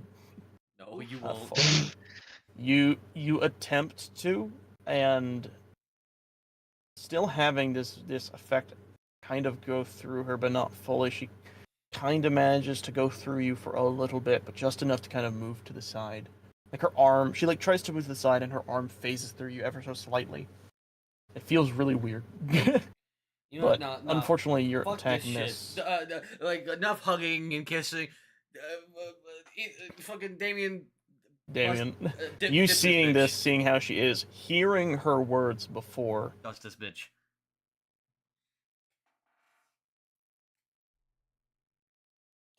What do you do? Okay. Damien's gonna drop his pan, going Oh, up shit. also to give Pan a hug. It's like, I'm sorry, it had to come to this. And then pulling out his kitchen knife he's had from the very beginning, going for a Oh, shit. backstab. Roll the hit. With advantage. Not needed. Nice. Roll the damage and the sneaky. Sure enough. You stab into her, and the translucency of her completely fades. You hear almost a gasp of air. If she could breathe, that is what it sounds like.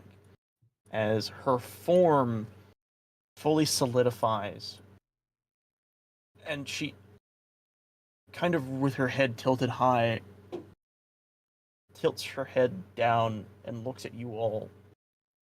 And you all hear what you will only presume to be her final words.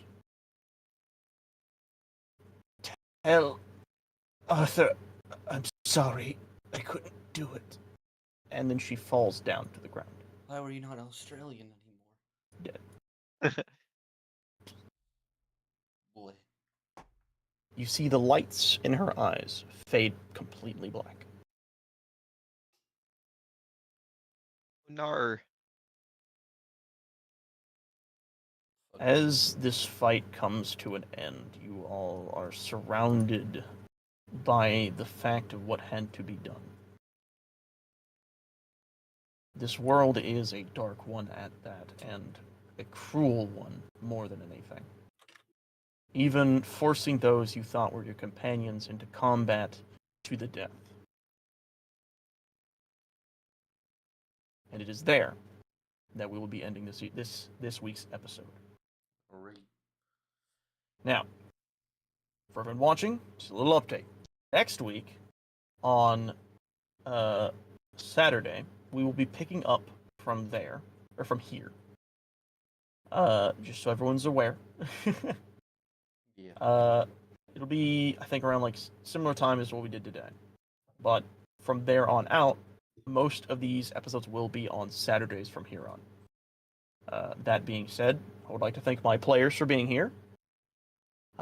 I won't be honest, this was actually a really good episode. It feels like not much has changed, which is a little sad, but I do like how this episode went. And I would also like to thank the viewers who are watching.